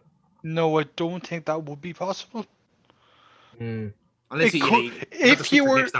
if you wanted to go heel with that to get out to reverse it, you could bite my fingers because of where they are. And as I let go, you could turn and grab my arms that way to go into Yeah. that. I think that makes sense. Then Yeah. I'll go with that then. Okay, right. So, Grant. So, yeah, so that's your way out of it. So give us the roll to see if it works out. If it works, I regret telling him what he could do. Oh my god. 6. A 6. Okay, so it's not. So you're gonna try it. You're gonna try go for that roll, and like it kind of like it doesn't really work out. But there's you break out of the rings either way. So you break out of the rings, but you can't take advantage and go for like a cheeky roll up, which gives us the separation then. So with that in mind, lads, let's roll into our finish. So the current scores are Foxy, you only have the 1 momentum, while Cyrus only has 4. So let's go for our finishes. What do you guys want to do? I'll leave you go first, Foxy. I'm trying to think of something to do first. Yeah. So obviously we're reversing constantly. So I think this time round it'll be. So we separate. I'm gonna charge in. I'm gonna try and go for the silver line, but if he rolls higher, I want the backup of just going for a low blow for the heel finish. Okay, interesting. Kev, how about yourself? I was going to, with him going for the silver lining, as he lifts me for it, I want to slip down over and just go for the gold plating from there. Okay, fair enough. Right then, well lads, let's roll to the finish. Let's see what happens. Can I use all of my momentum on this since it's You're using your 4, okay? And I take Foxy, you want to use your 1 as well on that. I take it. Yeah. Okay.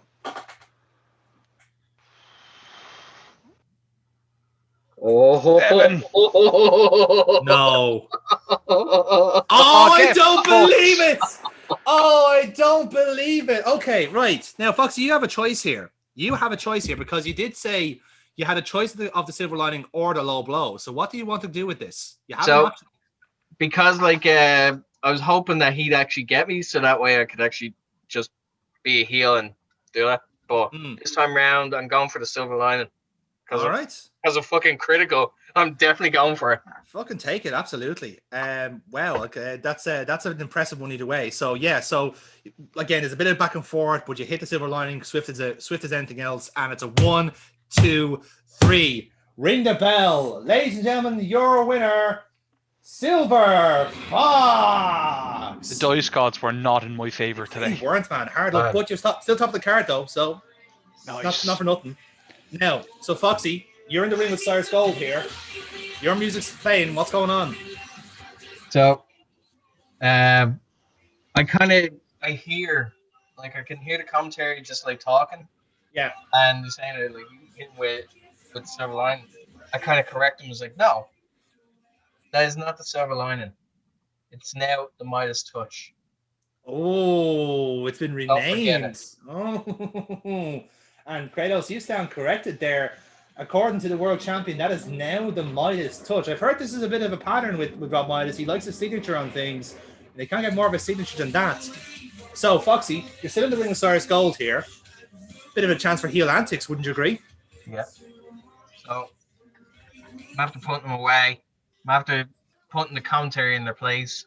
So, I may as well put the finishing touch, as it were. Now, I'm looking at him. I'm kind of just like, gotcha.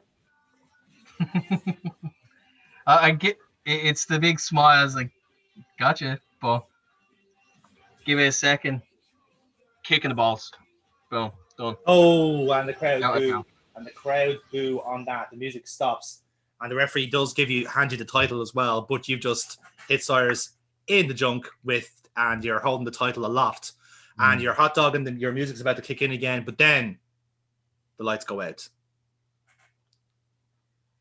The lights have gone out, and we hear this kind of atmospheric background. It's kind of like it sounds like a cityscape, kind of like a rainy night and so forth. And all we see is a little flashlight, a spotlight, beg your pardon, that hits the Tron, and it just says the initials AM.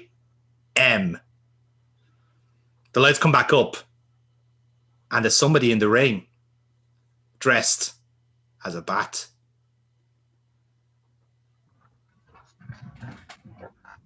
Boom! Right, same as last week.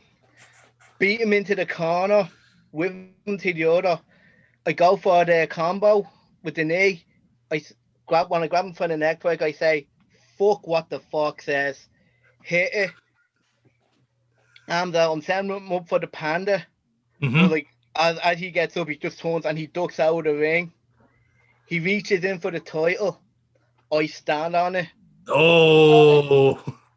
Reach down, pull it back. I just look at it. Grin. Lights go off again. The title's back. Just there in the ring. Well, folks, we've said it before about various people, but perhaps that is the hero that we need right now. Kratos O'Neill, you're an emotional mess right now. I think Alan Morpheus has to play you for a fool as well, because he was here all along, all right, but he's been watching from afar, waiting for his opportunity to strike. And Silver Fox, I think, in a sense, has just seen a ghost, but perhaps, indeed, he's just seen his future. What a fascinating night this has been. And Alan Morph, the man who stood up to Silver Fox at Collision Course, is the man standing up to him now at the end of tonight's show. I'm sure we have a lot more to talk about next week. Rob Miles will apparently be in the building. We'll hear from him. We'll also hear more from Celina, from James Rage, from Kyle Dekker, I'm sure, and from Cyrus Gold, from Jim Morris, from Cutter. There's going to be a lot on next week. We'll see you next time for Future Wrestling for more pulse-pounding action.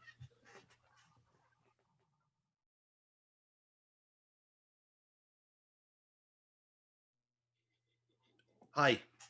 Watashi sonono Torikami ni Manazoku Shite Yamazu. Shiharai ni Sute Nado no Hanasachu Kazusai Damakazu. Watashi Kashirate no wa Ofaka no Shikaderu Tuinza Kodo Dakizeru. Sukai Sureya Kite Hoto Shimashita. Hi. Hi. Watashi wa ima kanolo. To Hanamasu to Somaradezu. Soshi Shoti Kanojo. Wasore Komazidero. Yeah, Mother Sama-san. Sugune Hamashamajo. Togawa-san. You finished? Me and Keith have a train to catch, and I really don't want to hear you showing off your language skills. Yeah, no. Sorry, Lisa. I was on that call for an hour. Please, sit down. We've got a few things to talk about. Oh, yes, I think we do. Love the groveling apology by text here, by the way. Really cured me of all my anger management problems. Top notch. Yeah, okay. You're still pissed. I get it. But let me bring up the speed, okay? Oh, please do. I'm all ears for this.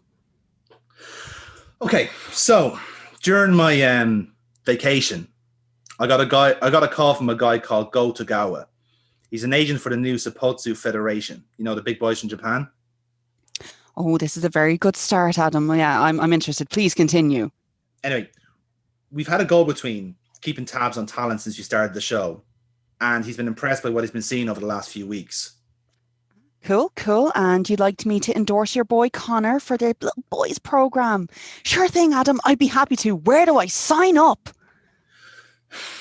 Anyway, you may have heard that new Suppotsu is launching a new promotion called Dream. An all-female promotion. TV deal in place, and tours planned for Japan, China, Korea, even Vietnam. And they want you as their marquee signing. Good joke. They sent over details today. We've been going over everything for the last few weeks, ever since your shoot interview and the story you've been running on TV. They love the storyline and how authentic you made it feel. So, they want you to play the same role on their new roster. They've agreed to pay off the rest of your contract. Now you can have a read of it and decide yourself what you want to do.